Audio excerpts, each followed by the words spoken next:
ഒരു നിമിഷം ഒരിക്കൽ കൂടി ഒന്ന് കണ്ണുകളൊക്കെ നടച്ച് മനസ്സും ഹൃദയവും നമുക്ക് സ്വസ്ഥമാക്കി ദൈവത്തിന്റെ തിരുമുമ്പിലായിരിക്കാം. ഇന്ന് ദൈവത്തിന്റെ വചനത്തിന്റെ ശുശ്രൂഷയിൽ നമ്മൾ പങ്കുപറ്റുമ്പോൾ ലോകത്തിന്റെ വ്യത്യസ്തമായ സ്ഥലങ്ങളിൽ ആയിരിക്കുന്ന വ്യക്തിയായിരിക്കാം നീ. ഒരുപക്ഷെ ശാരീരികമായി തളർന്നു പോയതുകൊണ്ട് കട്ടിലിൽ കിടന്നായിരിക്കാം നീ ദൈവവചനം ശ്രവിക്കുന്നത്.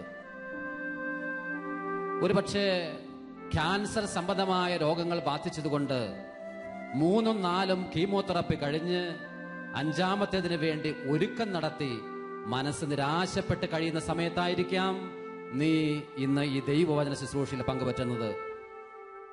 ഒരുപക്ഷെ മരം കയറുന്ന വ്യക്തിയായതുകൊണ്ട്, അത് തൊഴിലാക്കിയിരിക്കുന്ന വ്യക്തിയായതുകൊണ്ട് മരത്തിൽ നിന്ന് വീണുപോയി ശരീരത്തിന്റെ വ്യത്യസ്ത ഭാഗങ്ങൾ തകർന്നു പോയതുകൊണ്ട് കുടുംബത്തിന്റെ ആധാരം പോലും ബാങ്കിൽ വെച്ച് ലോൺ എടുത്ത് ശുശ്രൂഷയ്ക്ക് വേണ്ടി, ശരീരത്തിന്റെ ശുശ്രൂഷയ്ക്ക് വേണ്ടി ശ്രമിക്കുന്ന ഒരു വ്യക്തിയായിരിക്കാം നീ.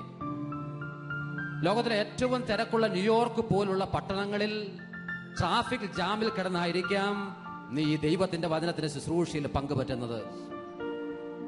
ഒരുപക്ഷെ വ്യത്യസ്ത വിദേശ രാജ്യങ്ങളിലേക്ക് പോകുന്നതിന്റെ ഭാഗമായി വിസയ്ക്കുള്ള പ്രിപ്പറേഷൻസ് നടത്തുന്ന ഒരു കാലയളവിലായിരിക്കാം നീ ഈ അനുഗ്രഹീതമായ ശുശ്രൂഷയിൽ പങ്കുപറ്റുന്നത്. മക്കൾ കൈമോശം വന്നു പോയതുകൊണ്ട് അവരെ ഓർത്ത് വേദനിക്കുകയും മകളുടെ സൽപ്പേര് തകർക്കപ്പെടാൻ ഒരിക്കലും കഴിയരുതേ എന്ന് ത്രിയേക ദൈവത്തിന്റെ മുമ്പിൽ നിലവിളിച്ച് പ്രാർത്ഥിക്കുന്ന ഒരമ്മയായിരിക്കാം ഈ ദൈവവചന ശുശ്രൂഷയിൽ പങ്കുപറ്റുന്നത്. ഒരുപാട് കാലങ്ങൾ പ്രാർത്ഥിച്ച് കാത്തിരുന്ന്, എന്നാൽ ജീവിതയാത്രക്കിടയിൽ യേശുവിന് കൈമോശം വന്നുപോയ ഒരാത്മീയ ശുശ്രൂഷകനായിരിക്കാം നീ. നീ ഒരു പുരോഹിതനായിരിക്കാം, നീ ഒരു സിസ്റ്റർ ആയിരിക്കാം. ദൈവോളി വിട്ട് ഭവനങ്ങളിലേക്ക് മടങ്ങി വന്ന് വിവാഹ ജീവിതത്തെക്കുറിച്ച് ചിന്തിക്കുന്ന ഒരു വ്യക്തിയായിരിക്കാം നീ. ഒരു തൊഴിലുമായി ബന്ധപ്പെട്ട് ഒന്നും ചെയ്യാൻ കഴിയാതെ മനസ്സലോസരപ്പെട്ടുകൊണ്ട് ശുശ്രൂഷയിൽ പങ്കുപറ്റുന്ന വ്യക്തിയായിരിക്കാം. ആരുമായിക്കൊള്ളട്ടെ, ദൈവം നിന്നെ ഈ സമയം ക്ഷണിക്കുന്നു. ലോകത്തിലെ വ്യത്യസ്തമായ ഭൂഖണ്ഡങ്ങളിൽ, പഞ്ചഭൂഖണ്ഡങ്ങളിൽ കഴിയുന്ന ദൈവജനത്തെ ഈ സമയം ഇവിടെ ഞങ്ങൾ ചേർത്ത് പിടിക്കുന്നു. അമേരിക്കയിൽ, യൂറോപ്പിൽ, ഓസ്ട്രേലിയയിൽ, സൗത്ത് അമേരിക്കൻ രാജ്യങ്ങളിൽ, മിഡിൽ ഈസ്റ്റ് രാജ്യങ്ങളിൽ എല്ലാം കഴിയുന്ന ദൈവമക്കളെ ഈ സമയം ഞങ്ങൾ ശുശ്രൂഷയിൽ ഓ കർത്താവെ ചേർത്ത് പിടിക്കുന്നു. നിന്റെ വലിയ കാരുണ്യം കൊണ്ട് ഞങ്ങളെ നിറയ്ക്കണമേ എന്ന് നമുക്ക് പ്രാർത്ഥിക്കാം. ദൈവത്തിന്റെ പരിശുദ്ധാത്മാവിന്റെ സാന്നിധ്യമാണ് സഹോദരങ്ങളെ നമുക്ക് ബലം നൽകുന്നത്. നമ്മളെല്ലാം വീണുപോകുന്ന മനുഷ്യരാണ്, എന്നാൽ വീണവനെ എഴുന്നേൽപ്പിക്കുന്ന ഒരു ദൈവം നമുക്കുണ്ട്. നമ്മളെല്ലാം തളർന്നു പോകുന്ന മനുഷ്യരാണ്, എന്നാൽ തളർന്നവന് ബലം നൽകുന്ന ഒരു ദൈവം നമുക്കുണ്ട്. നമ്മൾ ശക്തി കെട്ടുപോകുന്ന മനുഷ്യരാണ്, എന്നാൽ സകല ശക്തിയും നമുക്ക് തിരിച്ചെടുക്കാൻ കഴിവുള്ള ദൈവത്തിന്റെ ശക്തി നമുക്കൊപ്പമുണ്ട്. നമുക്ക് പ്രാർത്ഥിക്കാം. കർത്താവേ, ഈ ദിവസം അനുഗ്രഹമാക്കണമേ. ഈ ശുശ്രൂഷയിൽ നിന്റെ സാന്നിധ്യം നീ വിളംബരം ചെയ്യണമേ. അന്ന് നീ മോശയോട് പറഞ്ഞത് ഈ സമയം നീ ഓർക്കണമേ. അന്ന് മോശയെ വിളിച്ച് ലോകത്തിലെ ഏറ്റവും വലിയ കുടിയേറ്റത്തിന്റെ ജനനേതാവായ മോസസിനെ വിളിച്ചുകൊണ്ട് ദൈവം ഇങ്ങനെ പറഞ്ഞു, മോസസ്, ഞാൻ കാണിച്ചു തരുന്ന ഒരു സ്ഥലത്ത് പോയി നീ എനിക്ക് വേണ്ടി ഒരു കൊച്ചു ഭവനം പണിയണം, സമാഗമ കൂടാരം നീ പണിയണം. സ്നേഹിതനോട് എന്നതുപോലെ ഞാൻ നിന്നോട് സംസാരിക്കും. കർത്താവേ, നീ ഞങ്ങളോട് സംസാരിക്കണമേ. ഓ പരിശുദ്ധാത്മാവായ ദൈവമേ, ഞങ്ങളോട് നീ സംസാരിക്കണമേ. ഓ ദൈവത്തിന്റെ സ്നേഹമേ, നീ ഞങ്ങളോട് സംസാരിക്കണമേ. ഓ പരിശുദ്ധാത്മാവായ ദൈവമേ, നീ ഞങ്ങളോട് സംസാരിക്കണമേ എന്ന് നമുക്ക് പ്രാർത്ഥിക്കാം.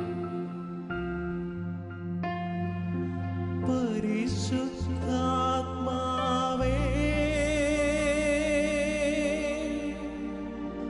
പരിശുദ്ധാത്മാവേ,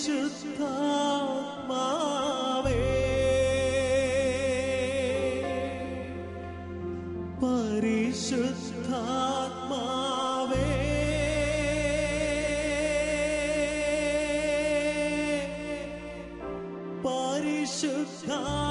പരിശുദ്ധാത്മാവേ,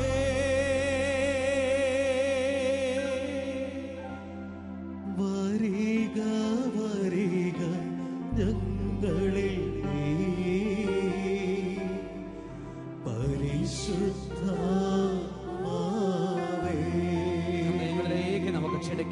പരിശുദ്ധാത്മാവേ, ഞങ്ങളിലേക്ക് നീ വരണമേ. വരിക വരിക ഞങ്ങളിൽ നീ പരിശുദ്ധാത്മാവേ. ആദിമ പന്തക്കുസ്തയിൽ നീ വന്നതുപോലെ നീ ഞങ്ങളിലേക്ക് നവീനമായ പന്തക്കുസ്ത അയക്കുവാൻ സ്നേഹത്തോടെ നീ ഞങ്ങളെ സന്ദർശിക്കണമേ. വരിക വരിക ഞങ്ങളിൽ നീ പരിശുദ്ധാത്മാവേ.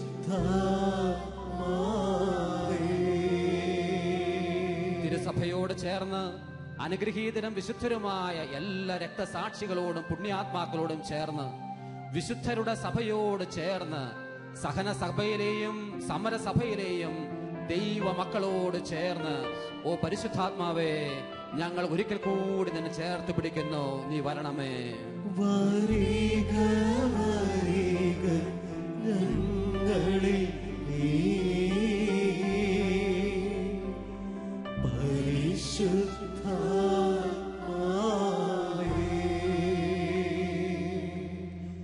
വരിക വരിക ഞങ്ങളിൽ നീ പരിശുദ്ധാത്മാവേ.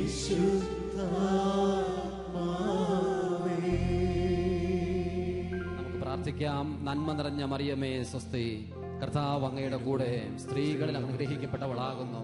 അങ്ങയുടെ ഉദരത്തിന്റെ ഫലമായി ഈശോ അനുഗ്രഹിക്കപ്പെട്ടവനാകുന്നു.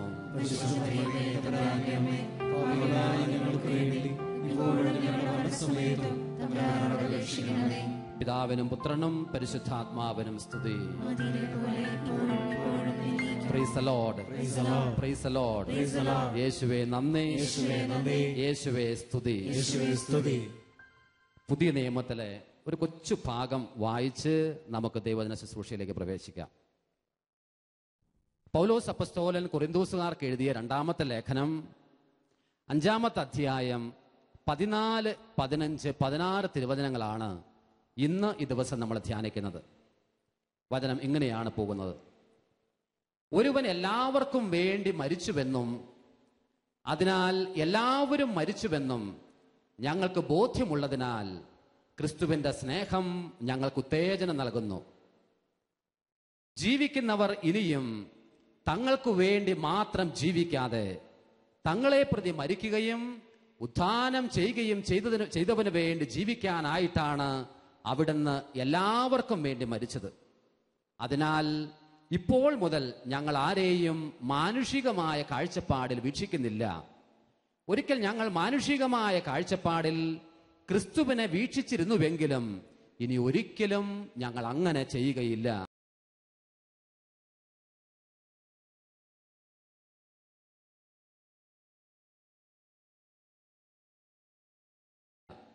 ക്രിസ്തുവിലായിരിക്കുന്നവൻ പുതിയ സൃഷ്ടിയാണ്.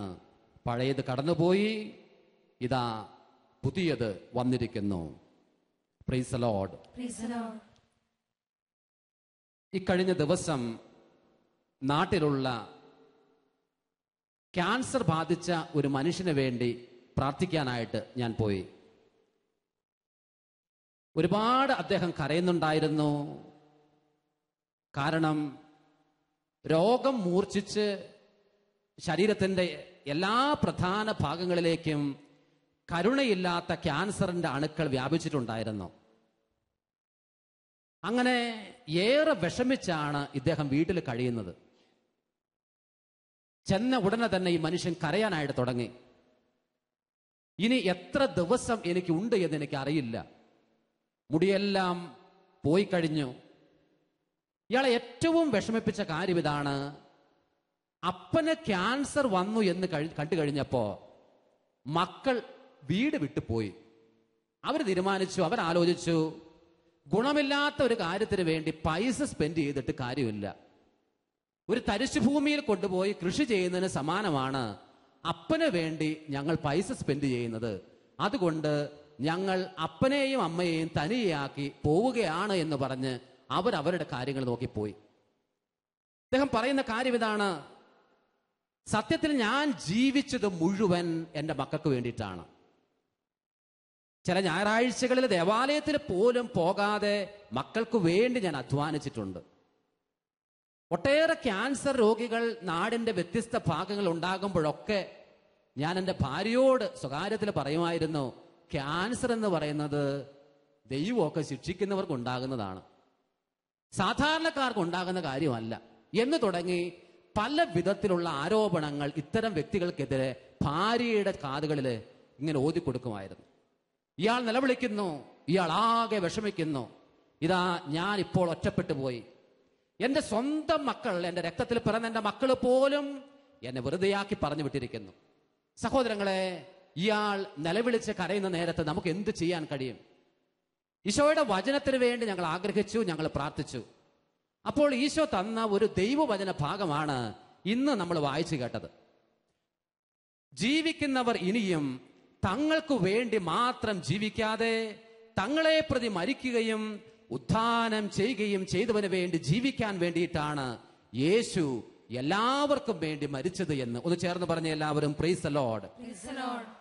ജീവിക്കണമോ ജീവിക്കണ്ടയോ എന്ന് തീരുമാനിക്കുന്ന വ്യക്തികൾ ധാരാളമുണ്ട് ലോകത്തിന്റെ വ്യത്യസ്ത ഭാഗങ്ങളിൽ. പ്രത്യേകിച്ചും വെസ്റ്റേൺ യൂറോപ്പിലും അമേരിക്കൻ ഐക്യനാടുകളിലും ഒക്കെയും ജീവിക്കണമോ ജീവിക്കണ്ടയോ എന്ന് ആലോചനകൾ നടത്തുന്ന ധാരാളം വ്യക്തികളുണ്ട്. മലയാളികളുണ്ട്, ഇംഗ്ലീഷുകാരുണ്ട്, മറ്റ് ഭാഷകൾ സംസാരിക്കുന്ന വ്യക്തികളുണ്ട്. ഞാൻ ഈ ഭൂമിയിൽ ജീവിതം കണ്ടിന്യൂ ചെയ്യണമോ ചെയ്യണ്ടയോ എന്ന് തീരുമാനിക്കുന്ന ഏതൊരു വ്യക്തിയും വളരെ ഇമ്മീഡിയറ്റ് ആയി എടുക്കേണ്ട ഒരു തീരുമാനമാണ്, ഞാൻ ആർക്കു വേണ്ടി ഈ ഭൂമിയിൽ ജീവിക്കണം. ഒന്ന് ചേർന്ന് പറഞ്ഞ എല്ലാവരും പ്രൈസ് ദി ലോർഡ്. സഹോദരങ്ങളെ, ഞാൻ ഈ ഭൂമിയിൽ ആർക്കു വേണ്ടി ജീവിക്കണം? ലോകത്തിൽ ഞാൻ കണ്ടുമുട്ടുന്ന ഏതൊരു വ്യക്തിക്ക് വേണ്ടി ഞാൻ ജീവിച്ചാലും ഞാൻ ദുഃഖിക്കേണ്ടതായിട്ട് വരും. ഞാൻ ഈ പറഞ്ഞ ആള്, അദ്ദേഹം ജീവിച്ചത് മുഴുവൻ അദ്ദേഹത്തിന്റെ മക്കൾക്ക് വേണ്ടിയിട്ടാണ്. ഒരപ്പനും അമ്മയും മക്കൾക്ക് വേണ്ടി ജീവിക്കുന്നതിൽ യാതൊരു തെറ്റുമില്ല. മക്കൾക്ക് വേണ്ടിയിട്ട് കൂടിയാണ് അവർ ജീവിക്കേണ്ടത്. പക്ഷേ മക്കൾക്ക് വേണ്ടി മാത്രം അവർ ജീവിച്ചാലോ, ബൈബിള് പറയും അയാൾക്ക് തെറ്റുപറ്റും. കാരണം ജീവിതത്തിന്റെ യാത്രക്കിടയിൽ എന്നോ എനിക്ക് നൽകപ്പെട്ടതാണ് എൻ്റെ മകൻ അല്ലെങ്കിൽ എൻ്റെ മകൾ. എനിക്ക് 10, 25, 30 വയസ്സ് പ്രായം വരെ ഈ മക്കൾ ആരും എൻ്റെ കൂട്ടത്തിലുണ്ടായിരുന്നില്ല. ജീവിതത്തിന്റെ നിർണായകമായ ഒരു സമയത്ത് ഞാൻ വിവാഹത്തിലേക്ക് പ്രവേശിക്കുന്നു. അതിൽ നിന്ന് പിറന്ന കുഞ്ഞുങ്ങൾ മാത്രമാണ്. മാത്രവുമല്ല, ഈ ഭൂമി വിട്ടു പോകുന്ന സമയത്ത് ഈ മക്കൾ ആരും ഈ പപ്പയുടെയും മമ്മിയുടെയും കൂട്ടത്തിൽ ഉണ്ടാവുകയുമില്ല. എന്ന് പറഞ്ഞാൽ ഞാനും നിങ്ങളും ഈ ഭൂമിയിൽ ജീവിക്കേണ്ടത് മക്കൾക്ക് വേണ്ടി മാത്രമല്ല.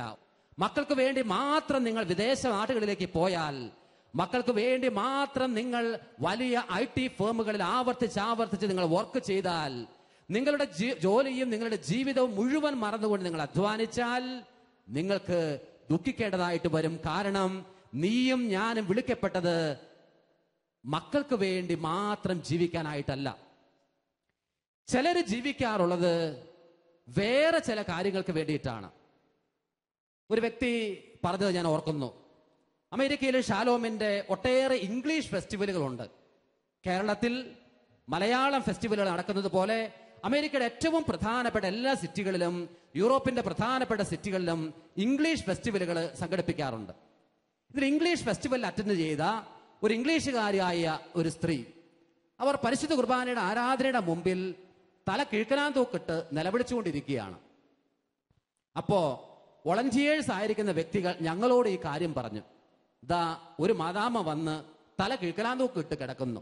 അതിന് ജീവനുണ്ടോ അത് ചത്തുപോയോ യാതൊരു പിടിയുമില്ല. ആ വിധത്തിൽ കിടന്നാണ് കരയുന്നത്. ഡിപ്രഷൻ ബാധിച്ച സ്ത്രീയാണോ എന്ന് ഞങ്ങൾക്ക് സംശയമുണ്ട്. എന്തായിരുന്നാലും വലിയ കരച്ചിലാണ് എന്ന് പറഞ്ഞു. സഹോദരങ്ങളെ, ഞങ്ങൾ അടുത്ത് ചെന്ന് ആ സഹോദരിക്ക് വേണ്ടി പ്രാർത്ഥിക്കാനായിട്ട് ആഗ്രഹിച്ചപ്പോ തലയൊന്ന് ഉയർത്തിയിട്ട് വേണ്ട തലയിൽ കൈവയ്ക്കാൻ. അപ്പോ ആകെ തല കിഴക്കനാൻ തൂക്കിട്ട് ഇങ്ങനെ കിടക്കുകയാണ്.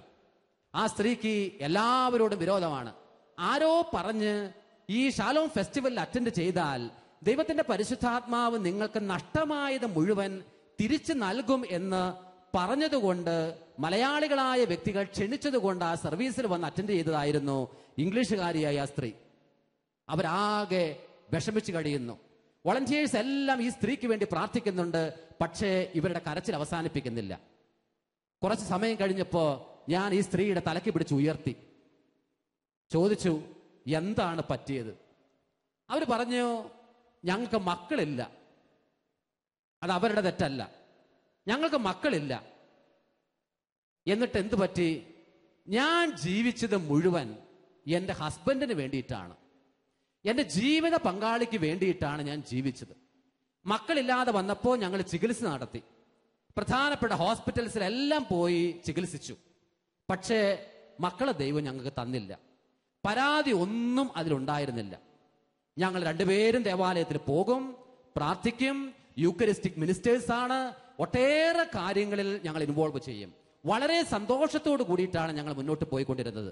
എന്നാൽ ഇങ്ങനെ ഇരിക്കെ ഒരു ദിവസം ദേവാലയത്തിലേക്ക് പോകുന്ന സമയത്ത് വിശുദ്ധ കുർബാന സ്വീകരിക്കുന്നതിന് തൊട്ട് മുമ്പ് ദേവാലയത്തിൽ തളർന്നു വീണ് എൻ്റെ ഹസ്ബൻഡ് മരിച്ചു, എൻ്റെ ജീവിത പങ്കാളി മരിച്ചു. എനിക്ക് ദൈവത്തോട് വെറുപ്പ് തോന്നി. കാരണം എല്ലാ ദിവസവും വൈദികൻ ആശീർവദിക്കുന്ന അപ്പവും വീഞ്ഞും പങ്കുവെക്കുവാൻ വൈദികരില്ലാത്ത സ്ഥലങ്ങളിൽ ഇത്തരം വ്യക്തികൾ, യൂക്കറിസ്റ്റിക് മിനിസ്റ്റേഴ്സ് എന്ന് പറയുന്ന വ്യക്തികൾ, പ്രത്യേകമായ പഠനമൊക്കെ പൂർത്തിയാക്കിക്കൊണ്ട് അവരെ സഭ നിയോഗിക്കാറുണ്ട്. അതിലുള്ളൊരു വ്യക്തിയായിരുന്നു അദ്ദേഹം. ഇത്ര കണ്ട് വിശുദ്ധ കുർബാനയുടെ കുദാശകളെല്ലാം പരികർമ്മം ചെയ്യാൻ, അല്ലെങ്കിൽ കുദാശകൾ സഹായിക്കാൻ മുന്നോട്ട് വന്ന ഈ വ്യക്തിക്ക് ഈ വിശുദ്ധ കുർബാന ഉയർത്തുന്ന സമയത്ത് തന്നെ തളർന്നു വീണ് മരിക്കേണ്ടി വന്നുവല്ലോ.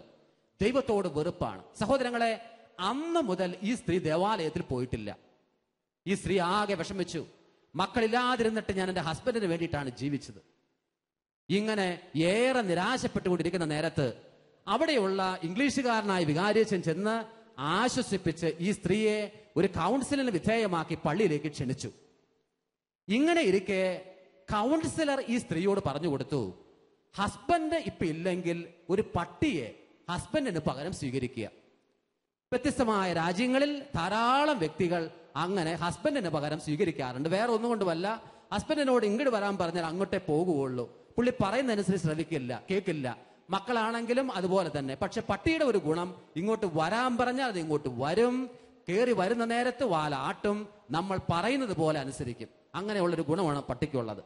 അതുകൊണ്ട് ധാരാളം സ്ത്രീകൾ, പുരുഷന്മാരും ഒക്കെ ഇതുപോലെ പട്ടികളെ ധാരാളമായി ജീവിത പങ്കാളിയേക്കാൾ സ്നേഹിക്കുന്നുണ്ട്. നമ്മുടെ നാട്ടിലും കേരളത്തിലും ഇത്തരം പ്രതിഭാസമൊക്കെ സിറ്റികളെ കേന്ദ്രമാക്കിയിട്ട് ധാരാളം ആരംഭിച്ചിട്ടുണ്ട്. സഹോദരങ്ങളെ, പട്ടിയെ ഒരുപാട് ഈ സ്ത്രീ സ്നേഹിച്ചിരുന്നു. പട്ടിയുടെ കൂട്ടത്തിലാണ് കിടക്കുന്നത്, അല്ലെങ്കിൽ ഈ സ്ത്രീയുടെ കൂട്ടത്തിലാണ് പട്ടി കിടക്കുന്നത്. പട്ടിക്ക് പ്രത്യേകമായ കുപ്പായമുണ്ട്. പട്ടിയെ പ്രത്യേകമായി ടൂത്ത് പേസ്റ്റ് ഒക്കെ ഉപയോഗിച്ച് ഈ സ്ത്രീ പല്ല് തേച്ചില്ലെങ്കിലും പട്ടിയെ തേപ്പിക്കും. ഇങ്ങനെ ഒരുപാട് കാര്യങ്ങൾ ചെയ്തു പോകുന്ന ഒരു സ്ത്രീയാണ് നമ്മുടെ ഈ കക്ഷി. ഏതാനും ദിവസങ്ങൾക്ക് മുമ്പ് പട്ടിക്ക് അസുഖം വന്നപ്പോ ഈ സ്ത്രീ പ്രത്യേകിച്ച് അവരുടെ പ്രൊഫഷനിൽ നിന്ന്, അവർ ജോലി ചെയ്തിരുന്ന ഇടത്തിൽ നിന്ന് ലീവ് കിട്ടി. പുറം നാടുകളിൽ അതിനുള്ള ലീവിനുള്ള സാധ്യതയുമുണ്ട്. ലീവൊക്കെ എടുത്താണ് പട്ടിയെ ശുശ്രൂഷിച്ചുകൊണ്ടിരുന്നത്. ഈ സ്ത്രീ പറയുന്ന കാര്യം ഇതാണ്, പട്ടി കഴിഞ്ഞ ആഴ്ച ചത്തുപോയി. സഹോദരങ്ങളെ, എന്റെ പട്ടിയെ പോലെ ഈ ദൈവം കാത്തില്ലല്ലോ. അപ്പൊ പതുക്കെ പതുക്കെ ഈ സ്ത്രീ ഇങ്ങനെ ഒരു ഒച്ച വരുന്നുണ്ട്, oh my God, my dog is gone, my God, my dog is gone. ഇത് പറഞ്ഞുകൊണ്ടാണ് ഈ സ്ത്രീ കരയുന്നത്. My God, my dog is gone. അപ്പൊ ഇത് പറഞ്ഞു കഴിഞ്ഞ് ഇങ്ങനെ തലതാത്തിരിക്കുന്നത് കൊണ്ട് നമുക്ക് തലയിൽ കൈവയ്ക്കാൻ പറ്റില്ല. അപ്പൊ ഞാൻ ഓർത്തിരി എന്താണ് വഴിയുള്ളത്. അപ്പൊ തല ഉയർത്തുന്നു, വീണ്ടും തല താഴ്ത്തുന്നു. അടുത്ത് ചെന്നുകൊണ്ട് ഞാൻ ഇങ്ങനെ പറഞ്ഞ്, oh my God, my sister's dog is gone, my God, my sister's dog is gone. എന്റെ കർത്താവേ, എന്റെ ഈ സഹോദരിയുടെ പട്ടി പോയി. പെട്ടെന്ന് ഈ സഹോദരിക്ക് വലിയ സന്തോഷം തോന്നി. കാരണം എന്താണെന്നറിയാവോ?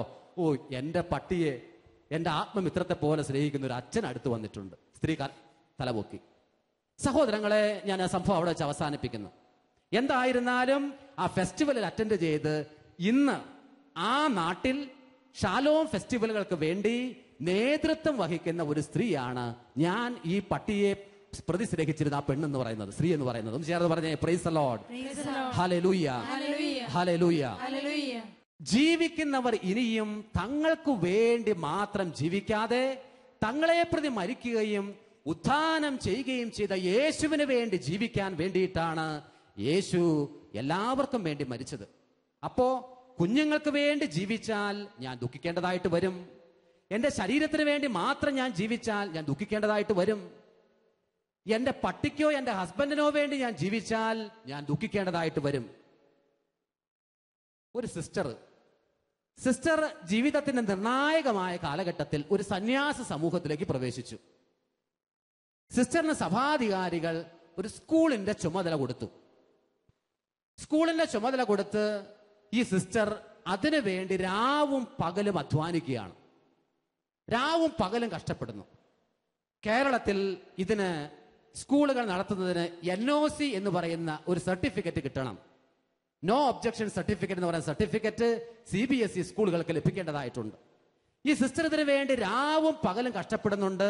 എല്ലാ വാതിലുകളിലും മുട്ടുന്നുണ്ട്. ആവുന്നവരെ മുഴുവൻ സ്വാധീനിക്കുന്നുണ്ട്.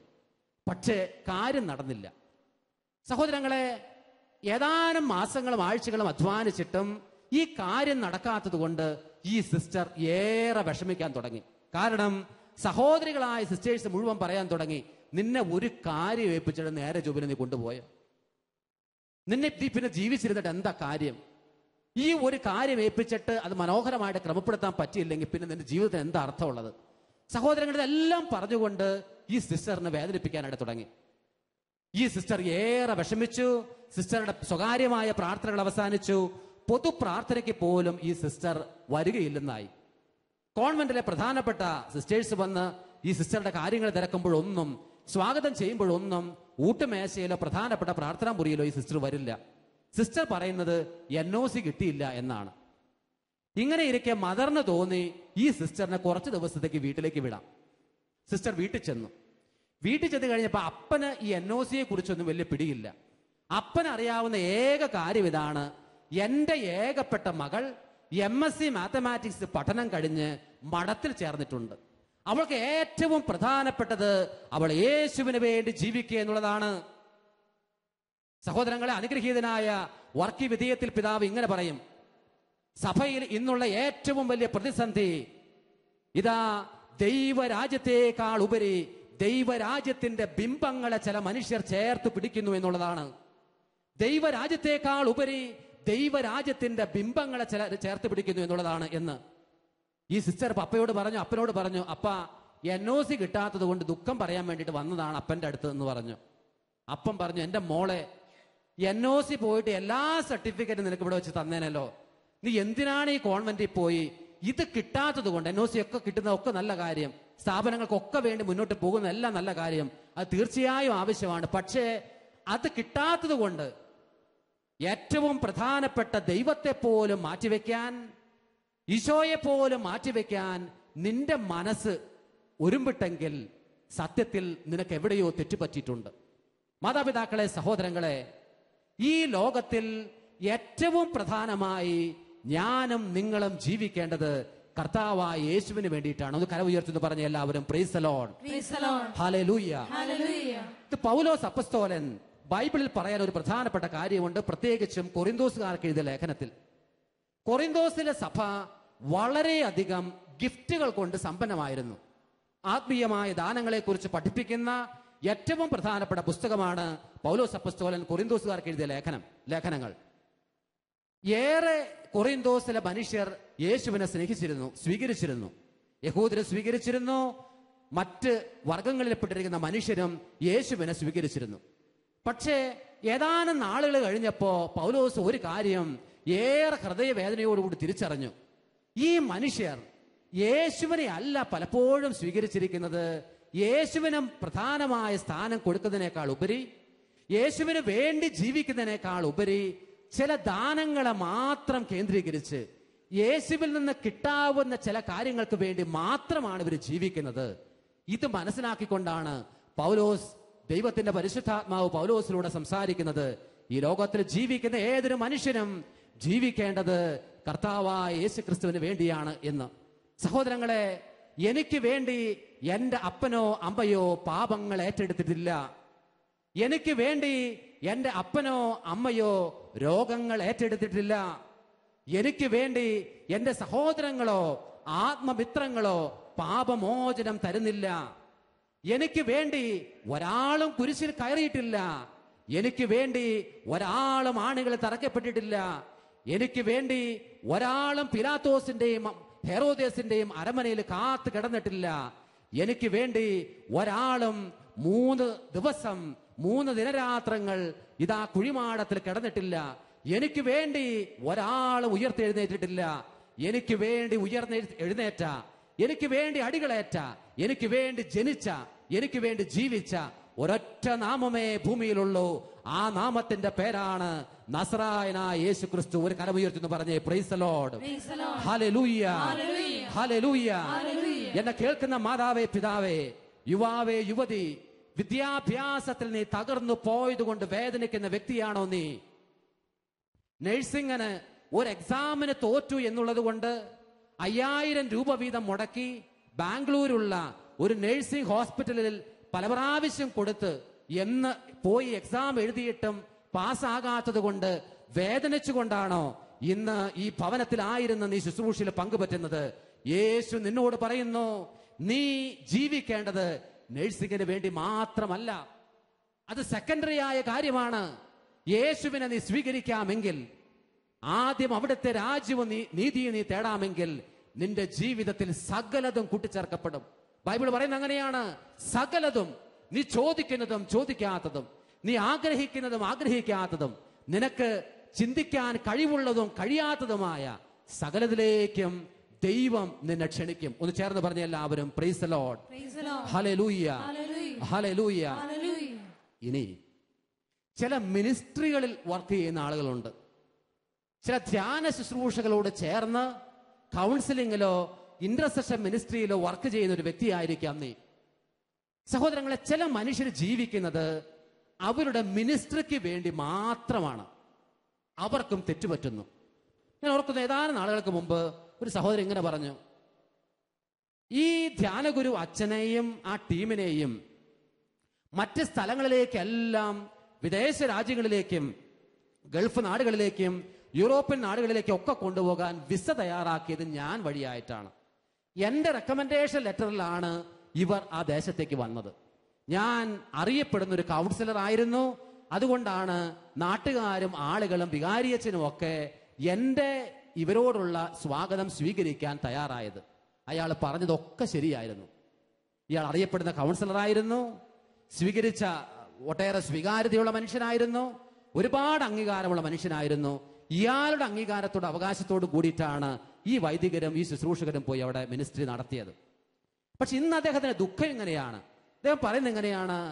ഇന്ന് എന്റെ ജീവിതത്തിൽ ഒരു പ്രതിസന്ധി വന്നപ്പോ അവർക്ക് എന്നെ വേണ്ട, കൊള്ളാവുന്ന കുറച്ചുകൂടി കൊള്ളാവുന്ന ആളുകളെ കിട്ടിക്കഴിഞ്ഞപ്പോ അവര് പറയുന്നു, ഇപ്പോ ഞാൻ സെക്കൻഡറി ആണ്, എനിക്ക് വലിയ പ്രാധാന്യമൊന്നുമില്ല. അന്ന് ഞാൻ വളർത്തി വലുതാക്കിയ ആളുകളാണ് ഇന്ന് ഈ മിനിസ്ട്രിയുടെ മുമ്പിൽ വന്ന് നിൽക്കുന്നത്. എനിക്ക് ഇത് ഒട്ടും സ്വീകരിക്കാൻ കഴിയില്ല. ഈ ധ്യാനഗുരു അച്ഛനെ സ്വീകരിക്കാൻ കഴിയില്ല, ഈ ശുശ്രൂഷകളെ സ്വീകരിക്കാൻ കഴിയില്ല. ഇയാളോട് തന്നെ അലോസരപ്പെടുന്നു. സഹോദരങ്ങളെ, ആരാണ് പറഞ്ഞത് ഒരു മിനിസ്ട്രിക്ക് വേണ്ടി ജീവിക്കാൻ? ഞാൻ ആയിരിക്കുന്ന സന്യാസ സമൂഹത്തിന് വേണ്ടി മാത്രം ഞാൻ ജീവിച്ചാൽ ലോകത്തിലെ ഏറ്റവും വലിയ വിഡ്ഢിയാണ് ഞാൻ.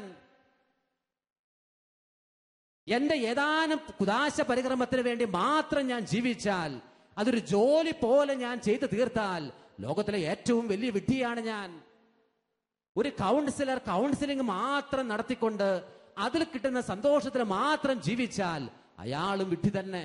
അതുകൊണ്ടാണ് പറഞ്ഞത്, പ്രഥമമായി നമ്മൾ ജീവിക്കേണ്ടത് കർത്താവായ യേശുവിന് വേണ്ടിയിട്ടാണ്. ചേർന്ന് പറയാവോ സഹോദരങ്ങളെ? പ്രൈസ് ദി ലോർഡ്, യേശുവേ നന്ദി.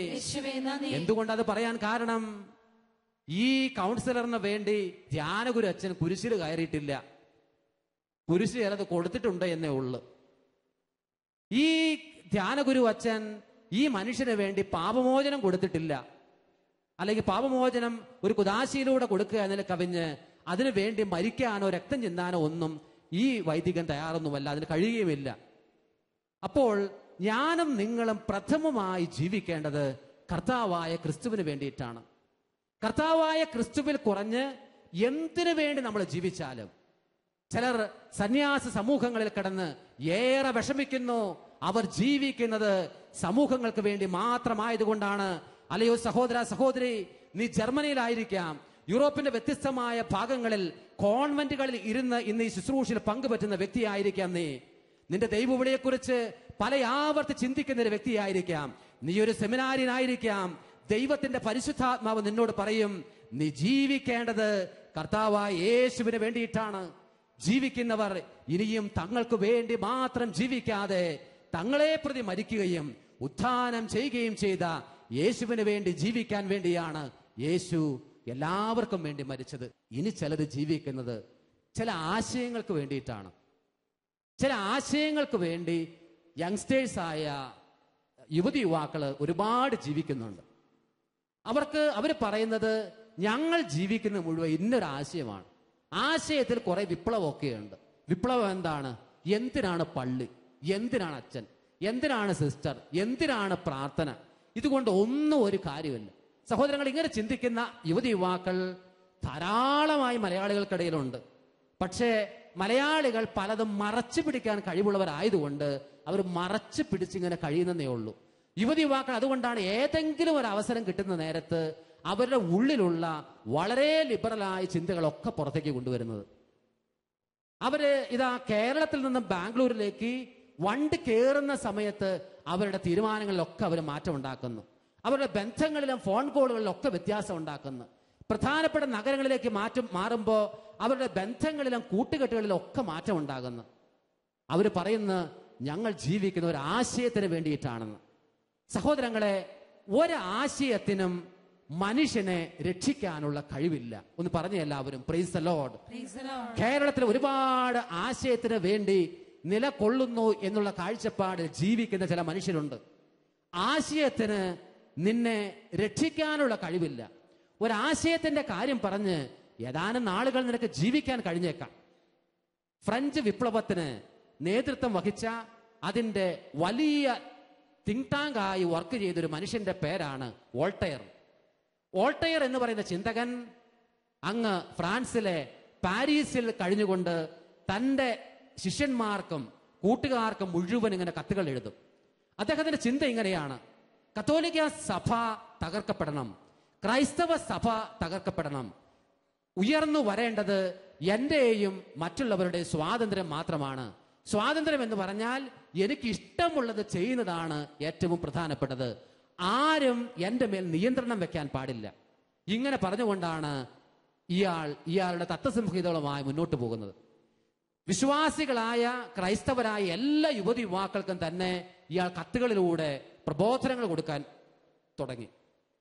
ഒരുപാട് പ്രബോധനങ്ങൾ അയച്ചു കൊടുക്കും.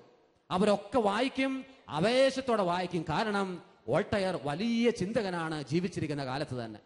വോൾട്ടയർ അറിയപ്പെടുന്ന വ്യക്തിയാണ്. അവർ ആവേശത്തോടെ ഈ ആശയങ്ങൾ മുഴുവൻ സ്വീകരിച്ചു.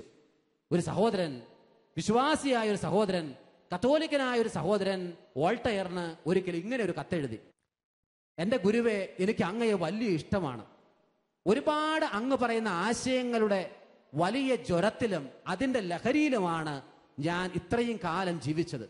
നമുക്കറിയാം, അറിവിന് ഒരു ലഹരിയുണ്ട്, മദ്യത്തിന് ഒരു ലഹരിയുണ്ട് എന്ന് പറയുന്നത് പോലെ തന്നെ ഒരറിവിന്റെ ലഹരിയിലാണ് ഇത് കേൾക്കുന്നവരും വായിക്കുന്നവരും മുഴുവൻ നിൽക്കുന്നത്. പുത്തൻ ആശയം, കൊള്ളാവുന്ന ആശയം, ഇന്ന് ആരും പങ്കുവെക്കാത്ത ആശയം, ഇത് പറഞ്ഞുകൊണ്ടാണ് ഇവർ വായിക്കുന്നത്. മറുപടി അയച്ചു: എങ്കിലും ഗുരുവേ, നല്ല ആശയങ്ങളാണ് അങ്ങ് എഴുതുന്നതെങ്കിലും എനിക്ക് പോലും മനസ്സിലാക്കാൻ കഴിയാത്ത വിധത്തിൽ ദേവാലയങ്ങളിലേക്കും പ്രാർത്ഥനാ കേന്ദ്രങ്ങളിലേക്കും ഞാൻ വലിച്ചിഴക്കപ്പെടുന്നു. ഞാൻ അറിയാതെ സൺഡേ മോർണിംഗ് ആകുമ്പോൾ, ഞായറാഴ്ച ദിവസം രാവിലെ ആകുമ്പോൾ പള്ളിയിലേക്ക് പോകുന്നു. ആരുടെയും നിർബന്ധത്തിന് വഴങ്ങിക്കൊണ്ടൊന്നുമല്ല, പക്ഷേ ശീലിച്ച ഒന്നായതുകൊണ്ട് അങ്ങനെ പോകുന്നു. മാത്രവുമല്ല, വിശുദ്ധ കുർബാനയിൽ കർത്താവിന്റെ സാന്നിധ്യം ഇല്ല എന്ന് അങ്ങ് പറഞ്ഞ് ഞങ്ങളെ പഠിപ്പിക്കുന്നത് പോലെ പറഞ്ഞ് പഠിപ്പിക്കാൻ ഞങ്ങൾക്ക് കഴിയുന്നില്ല. മറ്റുള്ളവരെ കൺവിൻസ് ചെയ്യിപ്പിക്കാൻ പറ്റുന്നില്ല. എനിക്ക് തന്നെയും ആ ബോധ്യം ഉണ്ടാകുന്നില്ല. സഹോദരങ്ങളെ, വോൾട്ടയർ ഈ യുവാവിന് ഇങ്ങനെ മറുപടി കൊടുത്തു: മോനെ, പുതിയ ആശയങ്ങൾ കേൾക്കുന്ന നേരത്ത് പഴയ ആശയങ്ങൾ വിട്ടുകളയാൻ ഒരു പക്ഷെ മടിയുണ്ടാകും. നീ ഇങ്ങനെ ചെയ്യണം. നീ എല്ലാ ദിവസവും എല്ലാ കുരിശു പള്ളികളിലും എല്ലാ പ്രധാനപ്പെട്ട ബസിലിക്കകളിലും പോയിക്കൊണ്ട് ഇതാ വിശുദ്ധ കുർബാന സ്വീകരിക്കണം.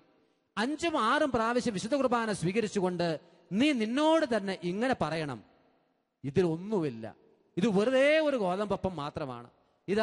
ഇതിൽ ദൈവത്തിന്റെ സാന്നിധ്യം എന്നൊക്കെ പറയുന്നത് വെറുതെ പറയുന്നതാണ്. ഇതിൽ യാതൊരു കാര്യവുമില്ല. ആവർത്തിച്ച് മോൻ ഓരോ ദിവസവും ഇത് ചെയ്യാമെങ്കിൽ കുറച്ച് കഴിയുമ്പോൾ ഞാൻ പറയുന്ന ആശയം നിനക്ക് സ്വീകരിക്കാൻ കഴിയും എന്ന് വോൾട്ടയർ തന്റെ ശിഷ്യനോട് പറയുകയാണ്, ഈ യുവാവിനോട് പറയുകയാണ്. യുവാവ് ഇത് വലിയ കാര്യമായിട്ട് സ്വീകരിച്ചു, വലിയ കാര്യമായിട്ട് അവൻ ഉൾക്കൊണ്ട്. സഹോദരങ്ങളെ, അവന്റെ പ്രധാനപ്പെട്ട ജോലി കഴിഞ്ഞാൽ പിന്നീട് ഏറ്റവും പ്രധാനപ്പെട്ടത് എല്ലാ ദേവാലയങ്ങളിലും പോയി വിശുദ്ധ കുർബാന സ്വീകരിക്കും. നാവിൽ നിന്ന് ഉള്ളിലേക്ക് ഇറങ്ങുന്നതിന് മുമ്പേ അവനോട് തന്നെ പറയും, ഇതിൽ യാതൊരു കാര്യവുമില്ല, ഇത് വെറുതെ ഒരു ഗോതമ്പപ്പമാണ്. സാധാരണ ഒരു അപ്പം വെള്ളത്തിലിട്ട് അലിഞ്ഞു പോകുന്നത് പോലെ തന്നെ ഉമിനീര് പോലെ ഉള്ള വെള്ളം കൊണ്ട്, ഉമിനീര് കൊണ്ട് എൻ്റെ അപ്പവും ഈ കിട്ടുന്ന അപ്പവും അലിഞ്ഞു പോകുന്നു. ആവർത്തിച്ച് തന്നോട് തന്നെ വ്യഭിചരിക്കുന്ന ഒരു സത്യമായി വിശുദ്ധ കുർബാനയോട് നമ്മൾ പെരുമാറിയാൽ പിന്നീട് വിശുദ്ധ കുർബാനയിൽ ദൈവത്തിന്റെ സാന്നിധ്യം നമുക്ക് അനുഭവപ്പെടില്ല. വ്യഭിചരിക്കുന്ന സത്യങ്ങളൊന്നും പിന്നീട് നമുക്ക് സത്യമായോ സ്നേഹമായോ അനുഭവപ്പെടില്ല. അവൻ എല്ലായ്പ്പോഴും വിശുദ്ധ കുർബാനയെ ഈ വിധത്തിൽ വ്യഭിചരിച്ചു കൊണ്ടിരുന്നു. സ്വീകരിക്കുന്ന അപ്പം കർത്താവിന്റെ സ്നേഹമാണെങ്കിലും കർത്താവിന്റെ കാരുണ്യമാണെങ്കിലും അവൻ അതിൽ ഒരു കാരുണ്യവും കാണാതെ അതിനെ മോശപ്പെട്ട വിധത്തിൽ വ്യാഖ്യാനിക്കാൻ തുടങ്ങി. നിങ്ങൾക്കറിയണമോ, ഈ ചിന്താഗതിക്ക് മുഴുവൻ നേതൃത്വം കൊടുത്ത വോൾട്ടയർ എന്ന് പറയുന്ന മനുഷ്യൻ തന്റെ ജീവിതത്തിന്റെ സായങ്കാലത്തിൽ, ജീവിതത്തിന്റെ അവസാന കാലത്ത് മരണം കാത്തിങ്ങനെ കിടക്കുകയാണ്. നഴ്സസ് മുഴുവൻ ചുറ്റുവട്ടത്ത് കൂടിയിട്ടുണ്ട്. അവർ നോക്കുന്നു, ചിന്തകനായ വോൾട്ടയർ ജീവിതത്തിന്റെ അവസാനം എന്താണ് പറയാൻ പോകുന്നത്? പുതിയ വല്ല ആശയമാണോ, ലോകത്തെ മാറ്റിമറിക്കാൻ പോകുന്ന വല്ല ആശയമാണോ വോൾട്ടയർ പറയാൻ പോകുന്നത് എന്ന് ഓർത്തുകൊണ്ടാണ് നഴ്സസും ഡോക്ടേഴ്സും കാത്തു കിടക്കുന്നത്. ഇത് കണ്ടു നിന്ന ഒരു നഴ്സാണ് പിന്നീട് വോൾട്ടയറെ കുറിച്ച് ഉള്ള പുസ്തകത്തിൽ ഇത്തരം കാര്യങ്ങൾ രേഖപ്പെടുത്തിയിരിക്കുന്നത്. പറയപ്പെടുന്നത് ഇങ്ങനെയാണ്: വോൾട്ടയർ ജീവിതത്തിന്റെ അവസാന ശ്വാസം വിടുന്നതിന് മുമ്പേ ഇങ്ങനെ വിളിച്ചു പറയാൻ തുടങ്ങി, ഇതാ എന്നെ രക്ഷിക്കാൻ ഒരു ദൈവമില്ല, എന്നെ രക്ഷിക്കാൻ ഒരു മനുഷ്യനുമില്ല. ഞാൻ തനിയായിരിക്കുന്നു. എന്റെ ശരീരത്തെ രക്ഷിക്കാൻ ആരുമില്ല, എന്റെ ആത്മാവിനെ രക്ഷിക്കാൻ ആരുമില്ല. മനുഷ്യരെവിടെ, ദൈവം എവിടെ? മനുഷ്യരെവിടെ, ദൈവം എവിടെ? ഇത് പറഞ്ഞുകൊണ്ടാണ് ഈ മനുഷ്യൻ കിടക്കപ്പായിൽ ഇതാ രോഗാതുരമായ ശരീരത്തോടുകൂടി അന്ന് ആ ഹോസ്പിറ്റലിൽ കിടക്കുന്നത്. സഹോദരങ്ങളെ, ഇത് കണ്ടുനിന്ന നേഴ്സ് ഇങ്ങനെ എഴുതി: യൂറോപ്പിലുള്ള മുഴുവൻ ധനവും മുഴുവൻ സാധന സാമഗ്രികളും എന്റെ പേരിൽ എഴുതി വെച്ചാലും ദൈവം ഇല്ലാത്ത ഒരു മനുഷ്യൻ മരിക്കുന്നത് കാണുവാൻ എനിക്ക് ആഗ്രഹമില്ല. ഈ സ്വത്ത് മുഴുവൻ എനിക്ക് കിട്ടിയാലും ദൈവത്തെ നിഷേധിക്കുകയും ക്രിസ്തുവിന് പ്രഥമമായ സ്ഥാനം കൊടുക്കാതിരിക്കുകയും ചെയ്യുന്ന ഒരു മനുഷ്യന്റെ മരണക്കിടക്കയ്ക്ക് മുമ്പിൽ കാത്തുകിടക്കാനോ അദ്ദേഹത്തെ ശുശ്രൂഷിക്കുവാനോ എനിക്ക് കഴിയുകയില്ല. ഒന്ന് ചേർന്ന് പറഞ്ഞ എല്ലാവരും praise the Lord, hallelujah, hallelujah. Bible ഇതാ യോഹന്നാന്റെ സുവിശേഷം 8-ാമത്തെ അധ്യായം 32-ാമത്തെ വചനം ഇങ്ങനെ പറയും: സ്വതന്ത്രമാക്കുന്നത് വെറുതെ ആശയങ്ങളല്ല. ബൈബിള് പറയും, സത്യം നിങ്ങളെ സ്വതന്ത്രമാക്കും. സത്യം ഒരാശയമല്ല, സത്യം ഒരു സംവിധാനമല്ല, സത്യം ഏതാനും മനുഷ്യരുടെ കൂട്ടായ്മയല്ല, സത്യം ഒരു വ്യക്തിയാണ്. ആ വ്യക്തിയുടെ പേരാണ് ദാവീദിന്റെ പട്ടണത്തിൽ സകല ജനങ്ങൾക്കും വേണ്ടി ജനിച്ച സദ്വാർത്തിയായ നമ്മുടെ കർത്താവായ യേശു ക്രിസ്തു. ഒന്ന് പറഞ്ഞ എല്ലാവരും ഹല്ലേലൂയ, ഹല്ലേലൂയ. സത്യം ഒരു വ്യക്തിയല്ല, സത്യം ഒരു ആശയമല്ല, സത്യം ഒരു സംവിധാനമല്ല, സത്യം ഒരു വ്യക്തിയാണ്, ഒരു പേഴ്സൺ ആണ്. ആ പേഴ്സന്റെ പേരാണ് the person of Jesus Christ. The person of Jesus Christ, the person who rises from the dead. അവൻ ജനിച്ച് മരിച്ച് ഉയർത്തവനാണ്. കുഴിമാടത്തെ ഭേദിച്ചവനാണ് അവൻ ഭൂമിയുടെയും ആകാശത്തിന്റെയും അതിർത്തികളെ മായ്ച്ച് കളഞ്ഞവനാണവൻ. അവനെ ഒടുക്കാൻ സാധിക്കുകയില്ല, അവനെ നശിപ്പിക്കാൻ കഴിയുകയില്ല. നമുക്ക് പറയാം ചേർന്ന് ഹല്ലേലൂയ, ഹല്ലേലൂയ, ഹല്ലേലൂയ. ഞാനും നിങ്ങളും യേശുവിന് വേണ്ടി ജീവിക്കാമെങ്കിൽ സഹോദരങ്ങളെ, എനിക്കും നിങ്ങൾക്കും ആത്യന്തികമായി ദുഃഖിക്കേണ്ടതായിട്ട് വരില്ല.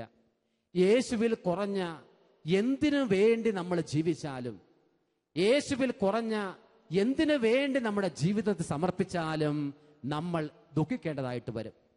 ചിലരെങ്കിലും കരുതാറുണ്ട്, പ്രാർത്ഥനകൾക്ക് വേണ്ടിയും കൺവെൻഷനുകൾക്ക് വേണ്ടിയും പോകുന്ന വ്യക്തികളിൽ ദൈവത്തിന്റെ സാന്നിധ്യവും ദൈവത്തിനോടുള്ള സ്നേഹവും ഒക്കെ അധികമായിട്ടുണ്ട് എന്ന്. നിർബന്ധമായും അങ്ങനെ ഉണ്ടാകണമെന്ന് ഇല്ല. ദൈവത്തിന്റെ വചനം അതുകൊണ്ടാണ് പൗലോസ് കൊറിന്തോസിലെ സഭയോട് പറഞ്ഞത്, ദൈവത്തിന്റെ സ്നേഹമാണ് എനിക്ക് ഉത്തേജനം തരുന്നത്. ഒരു ചെറിയ ഉദാഹരണം എടുക്കുക. നമ്മൾ ഇങ്ങ് പ്രാർത്ഥിക്കാൻ വരുന്ന നേരത്ത് ഇവിടെ ടൈൽസ് തുടച്ചുകൊണ്ട് ഒരു സ്ത്രീ ഇരിക്കുന്നു. ഈ സ്ഥലം മുഴുവൻ തുടച്ചും അടിച്ചും വൃത്തിയാക്കിക്കൊണ്ട് ഒരാളിരിക്കുന്നു. അപ്പോ നമ്മൾ ആ ചേട്ടത്തിയോട്, ആ സഹോദരിയോട് ചോദിക്കുകയാണ്, സഹോദരി, ഈ ടൈൽസിനെ അങ്ങ് വളരെയധികം സ്നേഹിക്കുന്നുണ്ടായിരിക്കുമല്ലേ? അത് വിഡ്ഢിത്തരമായ ഒരു ചോദ്യമാണ് എന്ന് നമുക്കറിയാം.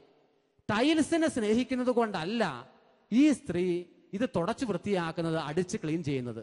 മറിച്ച് വരാൻ പോകുന്ന ശുശ്രൂഷയിൽ പങ്കുപറ്റാൻ പോകുന്ന വ്യക്തികളോടുള്ള സ്നേഹവും ആരാധ്യനായ ക്രിസ്തുവിനോടുള്ള സ്നേഹവുമാണ് ഇത് അടിച്ചു വൃത്തിയാക്കാൻ അവരെ പ്രേരിപ്പിക്കുന്നത്.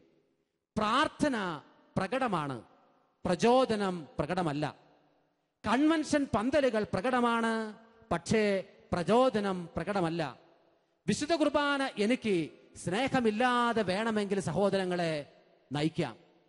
വിശുദ്ധ കുർബാനയോട് യാതൊരു ബഹുമാനവും ഇല്ലാതെ ഒരു പുരോഹിതന് കുദാശകളെ പരികർമ്മം ചെയ്യാം. സന്യാസ മഠങ്ങളിൽ കഴിയുന്ന ഒരു വൈദികനോ ഒരു സിസ്റ്ററിനോ ഒരു പക്ഷേ സ്നേഹമില്ലാതെ ശുശ്രൂഷയിലായിരിക്കാം. സ്നേഹമില്ലാതെ അവരുടെ ജീവിതം കൊണ്ടുപോകാം. സ്നേഹമില്ലാതെ ചിലർ രോഗശാന്തി കിട്ടിയിട്ടും യേശുവിന്റെ മുമ്പിൽ ഇരിക്കാറുണ്ട്. ഒന്ന് ചേർന്ന് പറഞ്ഞ എല്ലാവരും പ്രൈസ് ദി ലോർഡ്. യേശുവിന്റെ സ്നേഹത്തിൽ അല്ലാതെ ഞാൻ എന്ത് ചെയ്താലും അത് ഞാൻ യേശുവിന് കൊടുക്കുന്ന ഒന്നല്ല, മറിച്ച് മറ്റെന്തോ കാര്യമാണ്, മറ്റേതൊരു വ്യക്തിക്ക് കൊടുക്കുന്ന കാര്യമാണ്. അങ്ങനെ ജീവിക്കുന്ന മനുഷ്യർ ഈ ലോകത്തിൽ ധാരാളം ഉണ്ട് താനും. നമുക്കതുകൊണ്ട് ഈ ദിവസം നമ്മുടെ ഉള്ളിൽ സ്വീകരിക്കണം. കർത്താവേ, അങ്ങയോടുള്ള സ്നേഹത്തെ പ്രതി ആയിരിക്കണം എൻ്റെ സമർപ്പണ ജീവിതം. അങ്ങയോടുള്ള സ്നേഹത്തോടു കൂടി ആയിരിക്കണം ഞാൻ എൻ്റെ ജീവിതത്തെ അങ്ങയുടെ കരങ്ങളിലേക്ക് അർപ്പിക്കേണ്ടത്. ചിലർ ശുശ്രൂഷകളിൽ പങ്കുപറ്റുന്നത് ഏതാനും ചില സൗഖ്യങ്ങൾക്ക് വേണ്ടി മാത്രമാണ്. സഹോദരങ്ങളെ, അതും വില കുറഞ്ഞതാണ്. അതുകൊണ്ടാണ് പൗലോസ് അപ്പോസ്തലൻ കൊരിന്തോസുകാർക്ക് 1-ാമത്തെ ലേഖനത്തിൽ പറയുന്നത്, ഈ ജീവിതത്തിലെ ചില നേട്ടങ്ങൾക്ക് വേണ്ടി മാത്രം യേശുക്രിസ്തുവിൽ പ്രത്യാശ വെച്ചിരിക്കുന്ന മനുഷ്യരാണ് നിങ്ങളെങ്കിൽ നിങ്ങൾ മറ്റെല്ലാ മനുഷ്യരെയും വിഡ്ഢികളാണ്. ഈ ലോകത്തിലെ ഏതാനും ചില നേട്ടങ്ങൾക്ക് വേണ്ടി മാത്രം യേശുക്രിസ്തുവിൽ പ്രത്യാശ വെച്ചിരിക്കുന്ന മനുഷ്യരാണ് നിങ്ങളെങ്കിൽ നിങ്ങൾ മറ്റെല്ലാവരെയും വിഡ്ഢികളാണ്. എന്താ അത് പറയാൻ കാരണം? കാരണം ഇത്രയേ ഉള്ളൂ. സഹോദരങ്ങളെ, ലാസറിനെ കർത്താവ് ഉയർപ്പിച്ചു. പക്ഷെ ലാസർ ഇന്നും ജീവിച്ചിരിപ്പുണ്ടോ? ഇല്ല, ലാസർ മരിച്ചുപോയി. അന്ധനായ ബർത്തമിയൂസിന് കർത്താവ് കാഴ്ച കൊടുത്ത്, കാഴ്ചയില്ലാതെയോ അല്ലാതെയോ ആ മനുഷ്യനും മരിച്ചുപോയി. എന്ന് പറഞ്ഞാൽ നിത്യമായി ഈ ഭൂമിയിൽ നിലകൊള്ളുന്നത് നമ്മുടെ കർത്താവിന്റെ സ്നേഹവും കർത്താവ് നമുക്കായിട്ട് ഒരുക്കിയിരിക്കുന്ന വാസഗ്രഹവും മാത്രമാണ്. ഒന്ന് പറഞ്ഞ എല്ലാവരും പ്രൈസ് ദി ലോർഡ്. ഹല്ലേലൂയ. ഒരാൾ ഒരിക്കലും ഒരു ശുശ്രൂഷന് പങ്കുപറ്റിയത് വലതുകാല് ഒടിഞ്ഞതുകൊണ്ടാണ്. വലതുകാല് സൗഖ്യപ്പെട്ട് 2 വർഷം കഴിഞ്ഞപ്പോൾ അയാളുടെ ഇടതുകാല് ഒടിഞ്ഞു. അയാൾ അടുത്ത ശുശ്രൂഷന് പങ്കുപറ്റി. മരിക്കാൻ കാലമായപ്പോ അദ്ദേഹത്തിന്റെ നടുവിന് താഴെയുള്ള 2 കാലുകളും തളർന്നു കിടന്നാണ് അയാൾ മരിക്കുന്നത്. ചോദ്യം ഇതാണ്, ഏതാണ്ടത് അതിനു വേണ്ടിയിട്ടല്ല യേശു കടന്നുപോയത്, അതിനു വേണ്ടിയിട്ടല്ല അവൻ വീണ്ടും കടന്നു വരുന്നത്. എന്നെയും നിങ്ങളെയും കൂട്ടിക്കൊണ്ട് പോകുവാൻ അനുഗ്രഹീതമായ വാസഗ്രഹം ഒരുക്കിക്കൊണ്ടാണ് നമ്മുടെ കർത്താവ് നമ്മളുടെ ഇടയിലേക്ക് കടന്നു വരുന്നത്. ഒരു കരവുയർച്ചെന്ന് പറഞ്ഞ എല്ലാവരും ഹല്ലേലൂയ. യേശുവേ നന്ദി, യേശുവേ സ്തോത്രം, യേശുവേ നന്ദി, യേശുവേ സ്തോത്രം. വിശുദ്ധ പദവിയിലേക്ക് ഉയർത്തപ്പെടുന്ന വിശുദ്ധനും അനുഗ്രഹീതനുമായ ചാവറയച്ചൻ തന്റെ ഒരു ഗ്രന്ഥത്തിൽ പറയുന്ന ഒരു അനുഗ്രഹീതവും ഏറെ പ്രചോദനാത്മകവുമായ ഒരു കഥയുണ്ട്. കഥ ഇങ്ങനെയാണ്. ഒരു രാജ്യത്തിലെ ഒരു പ്രധാനപ്പെട്ട രാജാവ് ഒരിക്കൽ ഒരു വധശിക്ഷയ്ക്ക് വേണ്ടി ഒരു മനുഷ്യനെ വിധിച്ചു. വധശിക്ഷയ്ക്ക് വിധിച്ച ആ മനുഷ്യൻ തന്റെ മുറിയിൽ ഇരുന്നു കൊണ്ട്, തന്റെ സെല്ലിൽ ഇരുന്നു കൊണ്ട് ഇങ്ങനെ ചിന്തിക്കാൻ തുടങ്ങി, എന്റെ വധശിക്ഷയിൽ നിന്നും ആർക്ക് എന്നെ രക്ഷിക്കാൻ കഴിയും? കാരണം രാജാവ് എന്നോട് ഏറെ ക്രൂരമായിട്ട് പെരുമാറി, അതുകൊണ്ട് എന്നെ അയാൾ രക്ഷിക്കില്ല. പെട്ടെന്ന് ഇയാളുടെ മനസ്സിലേക്ക് കടന്നു വന്നത് 3 സ്നേഹിതന്മാരെ കുറിച്ചുള്ള ചിന്തയാണ്. ഈ 3 സ്നേഹിതന്മാരിൽ ആദ്യത്തെ സ്നേഹിതൻ എല്ലായ്പ്പോഴും ഈ മനുഷ്യനോട് പറഞ്ഞിട്ടുണ്ടായിരുന്നു, സഹോദരൻ എവിടെ പോയാലും ഞാൻ സഹോദരന്റെ കൂട്ടത്തിലുണ്ടാകും. നീ വീഴുമ്പോഴും എഴുന്നേൽക്കുമ്പോഴും ഒക്കെ നിന്റെ കൂട്ടത്തിലുണ്ട്. നീ ഒരു വിധത്തിലും വിഷമിക്കേണ്ടതായിട്ടില്ല. നിന്റെ സങ്കടങ്ങളിൽ നിന്റെ കണ്ണീരൊപ്പാൻ, നിന്റെ സന്തോഷങ്ങളിൽ നിന്റെ കൂട്ടിലിരിക്കാൻ, നിന്റെ സഹയാത്രികനായ നിനക്ക് ഇഷ്ടപ്പെട്ടവനായ നിന്റെ കൂട്ടത്തിൽ ഞാൻ ഉണ്ടാകും. ഈ ഒരു ഉറപ്പ് ഒന്നാമത്തെ സ്നേഹിതൻ കൊടുത്തിട്ടുണ്ടായിരുന്നു. ഇതനുസരിച്ചാണ് സെല്ലിൽ നിന്നും ജയിലിൽ നിന്നും പ്രത്യേക അനുവാദം വാങ്ങിക്കൊണ്ട് ഇയാൾ പുറത്തേക്ക് ആദ്യത്തെ സ്നേഹിതനെ കാണാൻ വേണ്ടി ചെല്ലുന്നത്. ആദ്യത്തെ സ്നേഹിതനാകട്ടെ ഈ വധശിക്ഷ വിധിക്കപ്പെട്ടിരിക്കുന്ന വ്യക്തിയാണ് തന്റെ വീട്ടിലേക്ക് വരുന്നതെന്ന് മനസ്സിലാക്കിയ ഉടനെ തന്നെ അയാൾ വീട് വിട്ടുപോയി. അയാൾ പുറകിലെ വാതിലിലൂടെ പുറത്തേക്ക് ഇറങ്ങിപ്പോയി. വീട്ടിൽ പല പ്രാവശ്യം വാതിൽ മുട്ടി, വാതിൽ തുറന്നില്ല.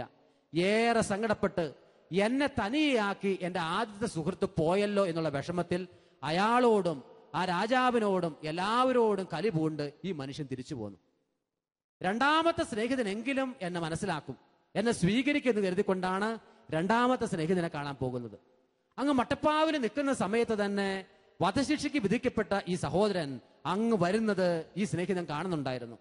അയാൾ കരുതി വധശിക്ഷയ്ക്ക് വിധിക്കപ്പെട്ട സ്നേഹിതനല്ലേ, അതുകൊണ്ട് പോയി വീട്ടിലേക്ക് സ്വീകരിക്കാം. വീട്ടിലേക്ക് സ്വീകരിച്ചു. അയാൾ പറഞ്ഞു, നമ്മുടെ രാജാവ് എനിക്ക് വധശിക്ഷ വിധിച്ചിരിക്കുകയാണ്, എന്നെ എങ്ങനെയെങ്കിലും ഒന്ന് റെക്കമെൻഡ് ചെയ്ത് രക്ഷിക്കാവോ? എങ്ങനെയെങ്കിലും നീ ഒരു മധ്യവർത്തിയായിട്ട് വർക്ക് ചെയ്യണം. നീ മധ്യവർത്തിയായിട്ട് നിന്നാൽ രാജാവ് എന്നെ വെറുതെ വിടും. സഹോദരങ്ങളെ, ഇത് കേട്ട് കഴിഞ്ഞപ്പോ ഈ മനുഷ്യൻ പറഞ്ഞു, തൻ്റെ മരണത്തിന്റെ അടുത്ത സമയം വരെയും ഞാൻ നിന്നെ പിന്തുടരാം, പക്ഷേ അത് കഴിഞ്ഞാൽ എനിക്ക് അറിഞ്ഞുകൂടാ പിന്തുടരാനായിട്ട് കഴിയുമോ എന്ന്. അതുകൊണ്ട് വാ, നിന്നെ ഞാൻ പുറത്തേക്ക് വിടാമെന്ന് പറഞ്ഞ് വീടിന്റെ പടിവാതിക്കലാക്കി അയാളെ പറഞ്ഞു വിട്ടു. ഇയാൾ വീണ്ടും ഏറെ വിഷമിച്ചു. സഹോദരങ്ങളെ, ഇയാൾ പിന്നീട് പോയത് മൂന്നാമത്തെ സ്നേഹിതന്റെ അടുത്തേക്കാണ്. മൂന്നാമത്തെ സ്നേഹിതന്റെ അടുത്ത് ചെയ്ത് കഴിഞ്ഞപ്പോ ഇയാൾക്ക് തോന്നി, ഇതാ ഈ സ്നേഹിതനെ ഉൾക്കൊള്ളും. ഇയാളാകട്ടെ മറ്റ് രണ്ട് പേരിൽ നിന്ന് വ്യത്യസ്തമായി ഏറെ സ്നേഹത്തോടു കൂടി ഇയാളെ സ്വീകരിച്ചു. സന്തോഷത്തോടുകൂടി ചായ സൽക്കാരം ഒക്കെ കൊടുത്തുകൊണ്ട് ഇയാളെ സ്വീകരിച്ചു. വീട്ടിലിരുന്നു, കാര്യം പറഞ്ഞു, രാജാവ് എന്നെ വധശിക്ഷയ്ക്ക് വിധിച്ചിരിക്കുകയാണ്, എനിക്ക് വേണ്ടി ഒരു മിഡിൽ പേഴ്സണായി ഒന്ന് വർക്ക് ചെയ്യണം, എന്നെ എങ്ങനെയെങ്കിലും ഇതിൽ നിന്നും രക്ഷപ്പെടുത്താനായിട്ട് നീ തന്നെ മുൻകൈ എടുക്കണം എന്ന് പറഞ്ഞു. അവൻ പറഞ്ഞു, സ്നേഹിതൻ പറഞ്ഞു, എന്റെ സഹോദരന് ചെയ്യാൻ കഴിയുന്നത് മുഴുവൻ ഞാൻ ചെയ്യാം, സഹോദരൻ നൽകാൻ കഴിയുന്നത് മുഴുവൻ ഞാൻ നൽകാം. നീ മരിക്കുന്ന സമയം വരെ ഞാൻ നിന്റെ കൂട്ടത്തിലുണ്ടാകും. ഇനി വേണമെങ്കിൽ മരിച്ചിട്ട് കുറച്ച് സമയം വരെ നിന്റെ കൂട്ടത്തിലുണ്ടാകും. പക്ഷേ ഈ വധത്തിൽ നിന്നും രക്ഷിക്കാനുള്ള കെൽപ്പൊന്നും എനിക്കില്ല. ഇത് പറഞ്ഞ് മൂന്ന് സ്നേഹിതരും ഇയാളെ തള്ളിക്കളഞ്ഞു കഴിഞ്ഞപ്പോ ഇയാൾ ഏറെ വിഷമിച്ച് ഖിന്നനായി ദുഃഖിതനായി പുറത്തിരിക്കുന്ന നേരത്ത് അതിലൂടെ കടന്നുപോയ ഒരു അനുഗ്രഹീതനായ മനുഷ്യൻ വന്ന് ഇയാളോട് ചോദിച്ചു, താങ്കൾ എന്തുകൊണ്ടാണ് ഇത്ര കണ്ട് ദുഃഖിക്കുന്നത്? എന്തുകൊണ്ട് താങ്കൾ ഇത്രമാത്രം വിഷമിക്കുന്നു? അയാൾ പറഞ്ഞു, എന്നെ രാജാവ് വധശിക്ഷയ്ക്ക് വേണ്ടി വിധിച്ചതിനേക്കാൾ എന്റെ ദുഃഖം എന്റെ പ്രതിസന്ധിയുടെ ഇടയിൽ ഒരു സ്നേഹിതനും എനിക്ക് കൂട്ടുനിന്നില്ല എന്നുള്ളതാണ്. അവരാരും രാജാവിന്റെ മുമ്പിൽ എനിക്ക് വേണ്ടി സംസാരിച്ചില്ല എന്നുള്ളതാണ്. ഈ നടന്നുപോയ നാലാമത്തെ സ്നേഹിതൻ ഇതാ ഈ മനുഷ്യനോട് ഇങ്ങനെ പറഞ്ഞു, സഹോദരാ, എനിക്ക് നിനക്ക് വേണ്ടി നിലകൊള്ളാൻ കഴിയും, പക്ഷെ രാജാവിന്റെ മുമ്പിൽ ഞാൻ തലതാഴത്തില്ല. നീ മരിച്ചാലും നിന്നെ ജീവനിലേക്ക് കൊണ്ടുവരാൻ എനിക്ക് കഴിയും. അപ്പൊ ചോദിച്ചു, താങ്കളുടെ പേരെന്താണ്? അയാൾ പറഞ്ഞു, എന്റെ പേരാണ് മൃത്യുഞ്ജയൻ, എന്റെ പേരാണ് മരണത്തെ ജയിച്ചവൻ, എന്റെ പേരാണ് മരണത്തെ തകർത്തവൻ, എന്റെ പേരാണ് കല്ലറയെ ഭേദിച്ചവൻ, എന്റെ പേരാണ് ആകാശത്തിന്റെയും ഭൂമിയുടെയും അതിർത്തികൾ മായ്ച്ചു കളഞ്ഞവൻ, എനിക്ക് നിന്നെ രക്ഷിക്കാൻ കഴിയും എന്ന് പറഞ്ഞു. സഹോദരങ്ങളെ, ഇയാൾ ഏറെ ഉത്സാഹത്തോടുകൂടി സെല്ലിലേക്ക് മടങ്ങിപ്പോകുന്നു. ഇത്രയും പറഞ്ഞതിന് ശേഷം വിശുദ്ധനും അനുഗ്രഹീതനുമായ ചാവറയച്ചൻ ഇങ്ങനെ പറയാനായിട്ട് തുടങ്ങി തന്റെ ജനങ്ങളോട്, മക്കളെ, ഈ 4 സ്നേഹിതർ ആരെന്നറിയണ്ടേ? ഒന്നാമത്തെ സ്നേഹിതൻ നാം ആയിരിക്കുന്ന ഈ ലോകം മുഴുവനുമാണ്. ലോകം മുഴുവൻ എപ്പോഴും നമ്മളോട് പറഞ്ഞുകൊണ്ടിരിക്കും, ഞാൻ നിന്റെ കൂട്ടത്തിലുണ്ട്, നിനക്ക് ഞാൻ കരുത്ത് തരും, നീ വീണാലും ഞാൻ നിന്റെ കൂട്ടത്തിലുണ്ട്, തളർന്നു പോയാലും നിന്റെ കൂട്ടത്തിലുണ്ട്. പക്ഷേ നിന്റെ ജീവിതത്തിന്റെ മരണക്കിടക്കയിൽ ഈ ലോകം നിന്നെ തനിയാക്കും. രണ്ടാമത്തെ സ്നേഹിതനാകട്ടെ നമ്മുടെ സഹോദരങ്ങളും ആത്മമിത്രങ്ങളുമാണ്. അവരാകട്ടെ വിടവാങ്ങുന്നതിനെന്ന് പറഞ്ഞ പാട്ടൊക്കെ പാടി നേരെ ചൊവ്വനെ നമ്മുടെ കൂട്ടത്തിലൊക്കെ വന്ന് കൊള്ളാവുന്നൊരു പെട്ടിയൊക്കെ മേടിച്ച് അതിൻ്റെ അകത്തൊക്കെ ആക്കി നല്ലൊരു ബൊക്കയും വെച്ച് ഇതാ ശ്മശാനത്തിന്റെ കുഴിമാടത്തിന്റെ തൊട്ടടുത്ത് വരെ വരും. മൂന്നാമത്തെ സ്നേഹിതനാകട്ടെ നമ്മുടെ സ്വന്തം ശരീരമാണ്. നമ്മുടെ ശരീരം നമ്മളോട് ചേർന്നിരിക്കുന്നതിനേക്കാൾ മറ്റൊരാളുടെ ശരീരവും നമ്മളോട് ചേർന്നിരിക്കുന്നില്ല. അതുകൊണ്ടാണ് മൂന്നാമത്തെ സ്നേഹിതനായ ശരീരം പറഞ്ഞത്, മരിക്കുന്ന സമയം വരെയല്ല, ശവസംസ്കാരം വരെയുമല്ല, മരിച്ചതിന് ശേഷം ഏതാനും ദിവസങ്ങളിലേക്ക് കൂടി നിന്റെ കൂട്ടത്തിൽ വരും. അത് കഴിഞ്ഞ് എൻ്റെ കയ്യിലല്ല, കാരണം എന്നെ തേടി വരുന്ന പുഴുക്കളുണ്ട്, അതുകൊണ്ട് എനിക്ക് എൻ്റെ കൂട്ടത്തിൽ ഇരിക്കാൻ കഴിയില്ല. എന്നാൽ നാലാമത്തെ സ്നേഹിതനാകട്ടെ, അവനാകട്ടെ നമ്മൾ ആർക്കു വേണ്ടി ജീവിച്ചു എന്ന് കരുതുന്നവൻ. ക്രിസ്തുവിന് വേണ്ടിയിട്ടാണ് നിങ്ങൾ ജീവിച്ചെങ്കിൽ ആ ക്രിസ്തുവാണ് നിങ്ങളുടെ നാലാമത്തെ സ്നേഹിതനായി നിങ്ങളെ തേടി വരുന്നത്. ഒന്ന് ചേർന്ന് പറയാവോ എല്ലാവരും? Praise the Lord, hallelujah, hallelujah. എന്റെ പൗരോഹിത്യത്തിന് എന്നെ രക്ഷിക്കാനുള്ള കഴിവില്ല. നീ രോഗശാന്തി ശുശ്രൂഷയിൽ പങ്കുപറ്റുന്ന നേരത്ത് നിനക്ക് ലഭിക്കുന്ന ശാരീരികമായ സൗഖ്യത്തിന് അതിൽ തന്നെ നിന്നെ രക്ഷിക്കാനുള്ള കഴിവില്ല. നിന്റെ സമർപ്പണ ജീവിതത്തിന് നിന്നെ രക്ഷിക്കാനുള്ള കഴിവില്ല. നിന്നെ രക്ഷിക്കാൻ കഴിവുള്ളത് നീ ആർക്കു വേണ്ടി ജീവിച്ചുവോ ആ വ്യക്തിക്ക് മാത്രമാണ്. ആ വ്യക്തി നസ്രായനായ യേശു ക്രിസ്തുവാണ് താനും. ഒന്ന് പറഞ്ഞ എല്ലാവരും ഹല്ലേലൂയ, യേശുവേ നന്ദി, യേശുവേ സ്തുതി, യേശുവേ സ്തുതി. ഇന്ന് ഈ ദൈവവചന ശുശ്രൂഷയില് ലോകത്തിന്റെ വ്യത്യസ്ത ഭാഗങ്ങളിലായിരുന്ന പങ്കുപറ്റുന്ന മാതാപിതാക്കളെ, സഹോദരങ്ങളെ, ഒരു പക്ഷേ നിങ്ങൾ തളർന്നു കിടക്കുന്ന അവസ്ഥയിലായിരിക്കാം ശുശ്രൂഷയിൽ പങ്കുപറ്റുന്നത്. നിങ്ങൾ സൗഖ്യത്തിന് വേണ്ടി മാത്രം പ്രാർത്ഥിക്കാതെ യേശുവിന് വേണ്ടി ഞാൻ ജീവിക്കുമെന്ന് തീരുമാനമെടുക്കാൻ നിങ്ങൾക്ക് കഴിയുമോ? യേശുവിന് വേണ്ടി ജീവിക്കുക എന്ന് പറഞ്ഞാൽ അതിന്റെ അർത്ഥം യേശുവിന് വേണ്ടിയും അവന്റെ സഭയ്ക്ക് വേണ്ടിയും ജീവിക്കുക എന്നുള്ളതാണ്. സഭയാകുന്ന ശരീരത്തിന്റെ ശിരസ്സാണ് ക്രിസ്തു. ശിരസിന് വേണ്ടി ജീവിക്കണം, സഭയാകുന്ന ശരീരത്തിന് വേണ്ടി ജീവിക്കണം. സഭ ലോകത്തിലെ എല്ലാ ഭാഗങ്ങളിലും ഏറെ ഛിന്ന ഭിന്നമാകുന്ന ഒരു കാലഘട്ടത്തിലാണ് മലയാളികളായ ലോകത്തിന്റെ വ്യത്യസ്ത ഭാഗങ്ങളിലിരുന്ന് ശുശ്രൂഷയിൽ പങ്കുപറ്റുന്നവരെ നമ്മൾ പ്രാർത്ഥിക്കുന്നത് എന്ന് നിങ്ങൾ ഓർക്കണം. സഭ എല്ലാ വിധത്തിലും പീഡിപ്പിക്കപ്പെടുന്ന ഒരു കാലയളവിലാണ്. ആദിമ നൂറ്റാണ്ടുകളിൽ എന്നതുപോലെ പീഡിപ്പിക്കപ്പെടുന്ന കാലയളവിലാണ് ഇന്ന് നിങ്ങൾ ഈ ദൈവ ശുശ്രൂഷയിൽ പങ്കുപറ്റുന്നത്. അതുകൊണ്ട് കിടപ്പ് രോഗിയാണെങ്കിൽ, മാറാത്ത ക്യാൻസർ രോഗം പോലുള്ള രോഗങ്ങൾ ബാധിച്ച വ്യക്തിയാണെങ്കിൽ, നിങ്ങൾ ഇന്ന് ബോൺ ക്യാൻസർ ഉള്ളവർ ആ ബോണിൽ ചേർത്ത് വെച്ച് ഈ സമയം പ്രാർത്ഥിക്കണം. ഓ കർത്താവേ, സഭയാകുന്ന ശരീരത്തിന് വേണ്ടി എന്റെ വേദനകൾ അർപ്പിക്കുന്നുവെന്ന് ഈ ഭൂമി മലയാളത്തിലെ മുഴുവൻ സന്യാസികളും പറയട്ടെ. ഈ ഭൂമി മലയാളത്തിലെ മുഴുവനും വിശുദ്ധരും അനുഗ്രഹീതരുമായ വൈദികരും പരിശുദ്ധ പിതാക്കന്മാരും പറയട്ടെ. ഞങ്ങളുടെ സ്വകാര്യമായ വേദനകൾ മുറിക്കപ്പെടുന്ന സഭയ്ക്ക് വേണ്ടി ഞങ്ങൾ തരുന്നുവെന്ന് ഒരു കരമുയർത്തി എന്ന് പറഞ്ഞ് എല്ലാവരും ഹല്ലേലൂയ, ഹല്ലേലൂയ. തീർച്ചയായും പരിശുദ്ധമായ ആരാധനയുടെ സമയത്ത് നമ്മൾ സൗഖ്യത്തിന് വേണ്ടി പ്രാർത്ഥിക്കും. പക്ഷേ ഞാൻ നിങ്ങളോട് സൂചിപ്പിച്ചു, അതിനേക്കാൾ പ്രധാനപ്പെട്ടതാണ് വേദനിക്കപ്പെടുന്ന സഭയ്ക്ക് വേണ്ടി, ക്രിസ്തുവിന് വേണ്ടി, അവന്റെ മുറിക്കപ്പെടുകയും തകർക്കപ്പെടുകയും ചെയ്യുന്ന മേനിക്ക് വേണ്ടി നിങ്ങളുടെ വേദനകൾ നിങ്ങളൊന്ന് കൊടുക്കാൻ തയ്യാറാകുമോ? ഞാൻ ഏതാനും സംഭവങ്ങൾ ഒന്ന് പറയാനായിട്ട് ശ്രമിച്ചു നോക്കാം. സഹോദരങ്ങളെ, നമ്മുടെ നാട്ടിൽ കൺവെൻഷനുകൾ ഉള്ളത് കൊണ്ടല്ല മലയാളികളായ വിശ്വാസികൾ കേരളത്തിലോ മിഡിൽ ഈസ്റ്റ് രാജ്യങ്ങളിലോ ലോകത്തിലെ വ്യത്യസ്ത ഭാഗങ്ങളിലോ നിലകൊള്ളുന്നത്. മറിച്ച് മിണ്ടാമടങ്ങളിൽ വിശുദ്ധ കുർബാനയുടെ മുമ്പിൽ കെട്ടിക്കിടന്ന് പ്രാർത്ഥിക്കുന്ന ഒരുപാട് മിഷണറിമാർ യൂറോപ്പിന്റെ വ്യത്യസ്തമായ ഭാഗങ്ങളിലും അമേരിക്കയുടെ വ്യത്യസ്തമായ ഭാഗങ്ങളിലും കേരളത്തിന്റെയും ഭാരതത്തിന്റെയും വ്യത്യസ്തമായ ഭാഗങ്ങളിൽ ഉണ്ടായിരുന്നു. ഇന്ന് പിശാചും അവന്റെ ദൂതന്മാരും വളരെ പ്രീമെഡിറ്റേറ്റ് ചെയ്ത്, വളരെ പ്ലാൻ ചെയ്തുകൊണ്ട് ഇന്ന് തകർക്കുകയാണ്. ദേവാലയങ്ങൾ തകർക്കപ്പെടുന്നു, ദേവാലയങ്ങൾ ഹോട്ടലുകളും ബാറുകളുമായിട്ട് മാറുന്നു. ഞാൻ ഒന്ന് രണ്ട് സംഭവങ്ങൾ നിങ്ങളോട് പറയാം. മലയാളികൾ ഏറെ ഹൃദയത്തിൽ ഏറ്റുവാങ്ങിയ സൺഡേ ഷാലോം പത്രത്തിന് വേണ്ടി ഒരു സിസ്റ്ററെ ഇന്റർവ്യൂ നടത്താൻ ഫ്രാൻസിലുള്ള ഒരു കോൺവെന്റിലേക്ക് ഞാൻ പോയി.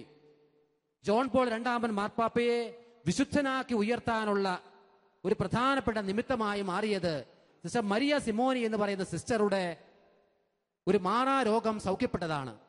ഈ സിസ്റ്ററിനെ കാണാൻ വേണ്ടിയിട്ടാണ് അന്ന് പ്രഭാതത്തിൽ 2 ഫ്രഞ്ച് ഭാഷ പരിചയമുള്ള മലയാളി സിസ്റ്റേഴ്സിനോടൊപ്പം ഞാൻ കോൺവെന്റിലേക്ക് പോകുന്നത്. ചെന്നു. സിസ്റ്റർ മരിയ സിമോനി ജോൺ പോൾ രണ്ടാമൻ മാർപ്പാപ്പയുടെ മധ്യസ്ഥതയിലൂടെ എങ്ങനെ തനിക്ക് സൗഖ്യം കിട്ടിയെന്ന് പങ്കുവച്ചു. വലിയ സന്തോഷമായി ഞങ്ങൾ പോയ വാഹനത്തിൽ പുറത്തേക്ക് ഇറങ്ങി വരുന്ന നേരത്ത് ഞങ്ങൾ കണ്ട കാഴ്ച ഇതായിരുന്നു. ഒരു സിസ്റ്റർ, ഏതാണ്ട് 85 വയസ്സ് പ്രായമുള്ള ഒരു സിസ്റ്റർ, ആ സിസ്റ്ററിനെ വലിച്ചാൽ അല്ലെങ്കിൽ എടുക്കാൻ കഴിയാത്തൊരു ബാഗുമായി വലിച്ച് ഇങ്ങനെ ഫുട്പാത്തിലൂടെ നടന്നു പോവുകയാണ്. അപ്പൊ ഞാൻ കൂട്ടത്തിൽ വന്ന സിസ്റ്റേഴ്സിനോട് ചോദിച്ച് എന്തായിരിക്കും പറ്റിയത്. ഒരു പക്ഷേ മലയാളികളായ സമർപ്പിത സിസ്റ്റേഴ്സിന് ഈ സിസ്റ്റർമാരുടെ മിണ്ടാമടത്തിലെ അനുഭവങ്ങൾ ഏറെ പ്രചോദനമാകാൻ കാരണമുണ്ട്, സാധ്യതയുണ്ട്. മാത്രമല്ല, കേരളത്തിൽ ദൈവ ശുശ്രൂഷയിൽ പങ്കുപറ്റുന്ന ഒരുപാട് ശുശ്രൂഷകർക്ക് ഈ സിസ്റ്ററുടെ പ്രാർത്ഥനാ അനുഭവം പ്രചോദനമാകാൻ കാര്യമുണ്ട്. അതുകൊണ്ട് സൺഡേ ഷാലോമിന് വേണ്ടി ഈ സിസ്റ്ററിനോട് ഒന്ന് സംസാരിച്ചാലോ. കൂടുതൽ വന്ന സിസ്റ്റേഴ്സ് പറഞ്ഞു നമുക്ക് സംസാരിക്കാം. ഞാൻ ചെന്നു. എനിക്ക് ഭാഷ പരിചയമില്ലാത്തത് കൊണ്ട് സിസ്റ്റേഴ്സ് ഫ്രഞ്ച് ഭാഷയിൽ സംസാരിക്കാൻ തുടങ്ങി. കാര്യം ഇതാണ്, ആ കോൺവെന്റിന് 730 വർഷം പഴക്കമുണ്ട്. ഈ സിസ്റ്റർ 18ാമത്തെ വയസ്സിലാണ് കോൺവെന്റിൽ ചേർന്നത്. ഇതിനുശേഷം 3 പ്രാവശ്യമേ മിണ്ടാമടമായതുകൊണ്ട് കോൺവെന്റിൽ നിന്ന് പുറത്തേക്ക് ഇറങ്ങിയിട്ടുള്ളൂ. 2 പ്രാവശ്യം ആഭ്യന്തര യുദ്ധമുണ്ടായ സമയത്തും 1 പ്രാവശ്യം കോൺവെന്റിൽ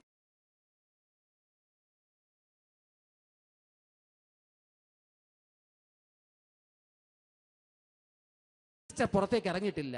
ദിവസത്തിൽ എല്ലാ സമയവും വിശുദ്ധ കുർബാനയുടെ മുമ്പിൽ കെട്ടിക്കിടന്ന് ലോകം മുഴുവനുള്ള സഭയ്ക്ക് വേണ്ടി കർത്താവിന്റെ മുമ്പിൽ കണ്ണീരൊഴുക്കി പ്രാർത്ഥിക്കുകയായിരുന്നു സിസ്റ്ററിന്റെ നിയോഗം. 18ാമത്തെ വയസ്സിൽ കോൺവെന്റിൽ ജോയിൻ ചെയ്ത സിസ്റ്ററിന്റെ അപ്പനും അമ്മയും ഏകപ്പെട്ട സഹോദരനും മരിച്ചു. ഈ സിസ്റ്റർ പോയില്ല. അവരുടെ കോൺവെന്റ് അതിനു വേണ്ടി അനുവദിക്കാതിരുന്നത് കൊണ്ട് ഈ സിസ്റ്ററിന് യാതൊരു പരാതിയുമില്ല. എന്നാൽ ഇന്ന് ആ കോൺവെന്റിലെ ഏറ്റവും പ്രായം കുറഞ്ഞ സിസ്റ്ററിന് 70 വയസ്സാണുള്ളത്. അതുകൊണ്ട് ആ കോൺവെന്റ് നിലനിർത്തിപ്പോകാൻ കഴിയില്ല എന്നുള്ളത് കൊണ്ട് മറ്റ് കോൺവെന്റുകളിലേക്ക് പോയി മെർജ് ചെയ്യാൻ വേണ്ടി, ഒരുമിച്ച് താമസിക്കാൻ വേണ്ടി അവർ പോവുകയാണ്. ഈ സിസ്റ്റർ അവിടുത്തെ മദറായിരുന്നു. ഈ സിസ്റ്റർ ബാക്കിയുള്ള 70 വയസ്സ് പ്രായമുള്ള 2 സിസ്റ്റേഴ്സിനെയും പറഞ്ഞു വിട്ട് ബുൾഡോസറിന് സമാനമുള്ള ഒരു വണ്ടി അവിടെ വന്ന് കിടക്കുന്നുണ്ട്. കാരണം ഏതാനും മണിക്കൂറുകൾക്കുള്ളിൽ തന്നെ 730 വർഷം പഴക്കമുള്ള ഈ കോൺവെന്റ് ഇടിച്ചു തകർത്ത് ഒരു ബാറോ ഹോട്ടലോ ആക്കി മാറ്റാനായിട്ടാണ് വന്നിട്ടുള്ളവരുടെ ഉദ്ദേശം. അതിനു വേണ്ടിയിട്ടാണ് ആ സ്ഥാപനം വിട്ടുകൊടുത്തിരിക്കുന്നത്. ഇത് ആളില്ലാത്തത് കൊണ്ട്, നടത്താനായിട്ട് കഴിവില്ലാത്തത് കൊണ്ടാണ് ഇവര് ഈ കോൺവെന്റ് അത്തരം ഒരു കാര്യത്തിന് വേണ്ടി വിട്ടുകൊടുക്കുന്നത്. ടാക്സ് അടയ്ക്കാൻ പൈസയില്ല, ഹീറ്റിംഗ് സിസ്റ്റത്തിന് വേണ്ടി പൈസയില്ല. അങ്ങനെ എല്ലാ വിധത്തിലും വിഷമിച്ചുകൊണ്ടാണ് ഈ സിസ്റ്റർ അവിടെ കഴിയുന്നത്. സഹോദരങ്ങളെ, ഈ സിസ്റ്ററിനോട് പറയുന്ന നേരത്ത് സിസ്റ്റർ പറയുന്നത് ഇങ്ങനെയാണ്: ഞാൻ ഒരുപാട് വിശുദ്ധ കുർബാനയുടെ മുമ്പ് പ്രാർത്ഥിച്ചിട്ടുണ്ട്. കേരളം എന്ന് പറയുന്നതോ മലയാളികൾ എന്ന് പറയുന്നതോ എനിക്ക് അത്ര കണ്ട് പരിചിതമൊന്നുമല്ല. പക്ഷേ ഏറെ വളരുന്ന സഭയാണ് കേരളത്തിലെ സഭയെന്ന് ഞങ്ങൾക്കറിയാം. ഒരുപാട് ദൈവ ശുശ്രൂഷകരെ തിരുസഭയ്ക്ക് വേണ്ടി കൊടുത്തിരിക്കുന്നവരാണ് അവരെന്ന് ഞങ്ങൾക്കറിയാം. ഒരുപാട് സൗഖ്യ ശുശ്രൂഷകൾ നടക്കുന്നുണ്ടെന്ന് എനിക്കറിയാം. ഞാൻ നിങ്ങൾക്ക് എല്ലാവർക്കും വേണ്ടി പ്രാർത്ഥിക്കുകയായിരുന്നു. ഈ സിസ്റ്റർ ഇത് പറയുമ്പോൾ സഹോദരങ്ങളെ, ആ സിസ്റ്റർ കരയുന്നുണ്ടായിരുന്നു. കാരണം ആ സിസ്റ്ററിന്റെ ഓരോ ശബ്ദത്തിനും ഓരോ പ്രാർത്ഥനയ്ക്കും അവിടെയുള്ള ഒരു കൊച്ചു പുഷ്പത്തിന് പോലും പരിചയം ഉണ്ടാകണം. ഞാൻ ഓർക്കുന്നു, ആ കോൺവെന്റിന്റെ എല്ലാ ഭിത്തികൾക്കും ആ സിസ്റ്ററിന്റെ പരിചയം ഉണ്ടാകും. കാരണം 18ാമത്തെ വയസ്സ് മുതൽ 86ാമത്തെ വയസ്സ് വരെ ഒരേ കോൺവെന്റിൽ കഴിഞ്ഞൊരു സിസ്റ്ററാണത്. ഞാൻ നിങ്ങളോട് പറയുന്നത് എന്തിനാണെന്നറിയാവോ സഹോദരങ്ങളെ? ഞാൻ ഇനി മുതൽ ജീവിക്കേണ്ടത് എനിക്ക് വേണ്ടിയല്ല. ഞാൻ ഇനി മുതൽ ജീവിക്കേണ്ടത് എന്റെ കർത്താവായ ക്രിസ്തുവിന് വേണ്ടിയും തകർക്കപ്പെടുകയും വലിച്ചിഴക്കപ്പെടുകയും അഭ്രപാളികളിൽ ആവശ്യത്തിനും അനാവശ്യത്തിനും വിമർശിക്കപ്പെടുന്ന കർത്താവിന്റെ പീഡിപ്പിക്കപ്പെടുന്ന സഭയ്ക്കും വേണ്ടിയിട്ടാണ്. ഒരു കരമുയർത്തുന്നു പറഞ്ഞ് ഹല്ലേലൂയ, ഹല്ലേലൂയ, ഹല്ലേലൂയ. ഹല്ലേലൂയ. എന്നെ കേൾക്കുന്ന വ്യത്യസ്ത വിദേശ രാജ്യങ്ങൾ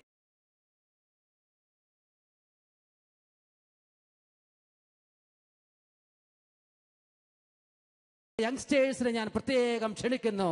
മാതാപിതാക്കളെ, സഹോദരങ്ങളെ, യേശുവിന്റെ സഭയ്ക്ക് വേണ്ടി ജീവിക്കാനുള്ള കരുത്തും തന്റെ ഇടവും നിങ്ങൾ കാണിക്കട്ടെ. ചിലർ അവരുടെ ജോലി മാറ്റിവെച്ച് യേശുവിന്റെ സഭയ്ക്ക് വേണ്ടി ഈ കാലയളവിൽ വർക്ക് ചെയ്യുന്നുണ്ട്. അതുകൊണ്ടാണ് ഷാലോം വേൾഡ് ചാനലൊക്കെ അമേരിക്കയിൽ ലോഞ്ച് ചെയ്യാൻ ഈ അടുത്തയിടെ ഷാലോമിനെ ദൈവത്തിന്റെ പരിശുദ്ധാത്മാവ് അനുവദിച്ചത്. ഒട്ടേറെ പേർ അവരുടെ ജീവിതവും സൗകര്യവും കർത്താവായ യേശുവിന് വേണ്ടി കൊടുക്കുന്നുണ്ട്. ജീവിക്കുന്നവർ ഇനിയും തങ്ങൾക്ക് വേണ്ടി മാത്രം ജീവിക്കാതെ തങ്ങളെ പ്രതി മരിക്കുകയും ഉത്ഥാനം ചെയ്യുകയും ചെയ്ത യേശുവിന് വേണ്ടി ജീവിക്കാൻ വേണ്ടിയിട്ടാണ് യേശു എല്ലാവർക്കും വേണ്ടി മരിച്ചത്. ഒന്ന് ചേർന്ന് പറഞ്ഞ എല്ലാവരും hallelujah, hallelujah, hallelujah, hallelujah, hallelujah, hallelujah. ഏതാനും ദിവസങ്ങൾക്ക് മുമ്പ് മിഡിൽ ഈസ്റ്റ് രാജ്യങ്ങളിൽ വേദനിക്കുന്ന മനുഷ്യർക്ക് വേണ്ടി പ്രത്യേകിച്ചും ഇറാഖിലൊക്കെയും പീഡിപ്പിക്കപ്പെടുന്നവർക്ക് വേണ്ടി ഞങ്ങൾ ഒരു ആരാധനയും പ്രാർത്ഥനയും നടത്തുവാനായിട്ട് ഇടവന്നു. ധാരാളം പേര് അത് ലോകത്തിന്റെ വ്യത്യസ്തമായ ഭാഗങ്ങളിലിരുന്ന് വാച്ച് ചെയ്തു, പങ്കുപറ്റി കർത്താവിന്റെ സഭയ്ക്ക് വേണ്ടി കണ്ണീരോടെ അവർ നിലവിളിച്ചു. ഇനി മുതൽ ജീവിക്കുന്നവർ ജീവിക്കേണ്ടത് ക്രിസ്തുവിന് വേണ്ടിയും അവന്റെ തകർക്കപ്പെട്ട മേനിയായ സഭയ്ക്ക് വേണ്ടിയിട്ടുമാണ്. അവന്റെ തകർക്കപ്പെട്ട ശരീരമായ ക്രിസ്തുവിന്റെ സഭയ്ക്ക് വേണ്ടിയിട്ട് കൂടിയിട്ടാണ്. അതുകൊണ്ട് സഹനങ്ങളിൽ കഴിയുന്നവർ, പീഡനങ്ങളിൽ കഴിയുന്നവർ, നിങ്ങൾ സൗഖ്യത്തിന് വേണ്ടി പ്രാർത്ഥിക്കുന്ന അതേ സമയം തന്നെ നിങ്ങളിൽ ഏറെ വിശുദ്ധിയോടുകൂടി ജീവിക്കാൻ കഴിവുള്ളവർ, നിങ്ങൾ നിത്യതയെ സ്വപ്നം കാണുന്നവർ, നിങ്ങൾ ഇങ്ങനെ പ്രാർത്ഥിക്കണം: എൻ്റെ ഈശോയെ, എൻ്റെ ജീവിതത്തിൽ ഇത്രയൊക്കെ ഉള്ളൂ, ഞാൻ നിന്റെ മുമ്പിൽ തരുന്നു. നിന്റെ സഭ അനുഗ്രഹീതമാകാൻ കേരളത്തിലെ സഭ, ഭാരതത്തിലെ സഭ, യൂറോപ്യൻ രാജ്യങ്ങളിലെ സഭ, അമേരിക്കൻ ഐക്യനാടുകളിലെ സഭ, ലാറ്റിൻ അമേരിക്കൻ രാജ്യങ്ങളിലെ സഭ, ലോകത്തിലെ എല്ലാ ഭൂഖണ്ഡങ്ങളിലുമുള്ള സഭ വീണ്ടും അനുഗ്രഹീതവും വിശുദ്ധവുമാകുവാൻ വേണ്ടി ഞങ്ങൾ പ്രാർത്ഥിക്കുന്നുവെന്ന് നമുക്ക് ഹൃദയത്തിൽ ഏറ്റു പറയാം. ഒന്ന് ചേർന്ന് പറഞ്ഞ എല്ലാവരും ഹല്ലേലൂയ, ഹല്ലേലൂയ, ഹല്ലേലൂയ. ജീവിക്കുന്നവർ ഇനിയും തങ്ങൾക്ക് വേണ്ടി മാത്രം ജീവിക്കാതെ തങ്ങളെ പ്രതി മരിക്കുകയും ഉത്ഥാനം ചെയ്യുകയും ചെയ്ത യേശുവിന് വേണ്ടി ജീവിക്കാൻ യേശു നിങ്ങളെല്ലാവരെയും ക്ഷണിക്കുന്നു. ഹല്ലേലൂയ, യേശുവേ നന്ദി. ഏതാനും നിമിഷം നമുക്ക് കണ്ണടയ്ക്കാം. എത്രയോ കാലം സഹോദര സഹോദരി, നിനക്ക് വേണ്ടി മാത്രം ജീവിച്ചു. നിന്റെ മക്കൾക്ക് വേണ്ടി മാത്രം നീ ജീവിച്ചു. നിന്റെ സഹോദരങ്ങൾക്കും ജീവിത പങ്കാളിക്കും മാത്രമായിട്ട് ജീവിച്ചു. യേശുവിന് വേണ്ടി നീ ജീവിച്ചിട്ടുണ്ടോ? യേശുവിന് വേണ്ടി നീ പീഡനങ്ങൾ സഹിച്ചിട്ടുണ്ടോ? പൗലോസ് അപ്പോസ്തലൻ പറയും, ഞങ്ങൾ എല്ലാ വിധത്തിലും ഞെരുക്കപ്പെടുന്നു, എങ്കിലും ഞങ്ങൾ തകർക്കപ്പെടുകയില്ല. ഞങ്ങൾ എല്ലാവിധത്തിലും പീഡിപ്പിക്കപ്പെടുന്നു, എങ്കിലും ഞങ്ങൾ ഇല്ലായ്മ ചെയ്യപ്പെടുകയില്ല. ഞങ്ങൾ എല്ലാ വിധത്തിലും വിഷമിപ്പിക്കപ്പെടുന്നു, എങ്കിലും ഞങ്ങൾ ഭഗ്നാശരാകുന്നില്ല. ഞങ്ങൾ എല്ലാവരാലും പിന്തള്ളപ്പെടുന്നു, എങ്കിലും ഞങ്ങൾ പരിത്യക്തരാകുന്നില്ല. നാം ദൈവത്തിന്റെ സ്വന്തമാണ്. എന്നെ കേൾക്കുന്ന മാതാപിതാക്കളെ, സഹോദരങ്ങളെ, ഇതാ യേശു നിന്നെ കാരുണ്യത്തോടെ കാത്തു വിളിക്കുന്നു. യേശു നിനക്ക് വേണ്ടി കാത്തു കിടക്കുന്നു. അവന് വേണ്ടി ജീവിക്കുന്ന, അവന്റെ സഭയ്ക്ക് വേണ്ടി ജീവിക്കുന്ന പതിനായിരക്കണക്കിന് ദൈവമക്കളെ ഇന്ന് യേശുവിന്റെ സഭയ്ക്ക് ആവശ്യമുണ്ട്. യേശുവിന്റെ തറക്കപ്പെടുന്ന മേനിക്ക് ആവശ്യമുണ്ട്. അവന്റെ മുറിവുണക്കാൻ നിന്റെ വേദന നീ യേശുവിന് കൊടുക്കുമോ? അവന് കൊടുക്കുമോ? കർത്താവെ, ഞങ്ങൾ അർപ്പിക്കുന്നു. ഞങ്ങളുടെ ജീവിതം മുഴുവൻ അർപ്പിച്ച് ഞങ്ങൾ അങ്ങയെ മഹത്വപ്പെടുത്തുന്നു. നമുക്കൊന്ന് ചേർന്ന് കർത്താവിനെ സ്തുതിക്കാം. ഹല്ലേലൂയ. യേശുവേ നന്ദി, യേശുവേ ആരാധന. കർത്താവെ നന്ദി, കർത്താവെ സ്തോത്രം. കർത്താവെ നന്ദി, കർത്താവെ ആരാധന. കർത്താവെ ആരാധന, കർത്താവെ നന്ദി. യേശുവേ ആരാധന, കർത്താവെ നന്ദി.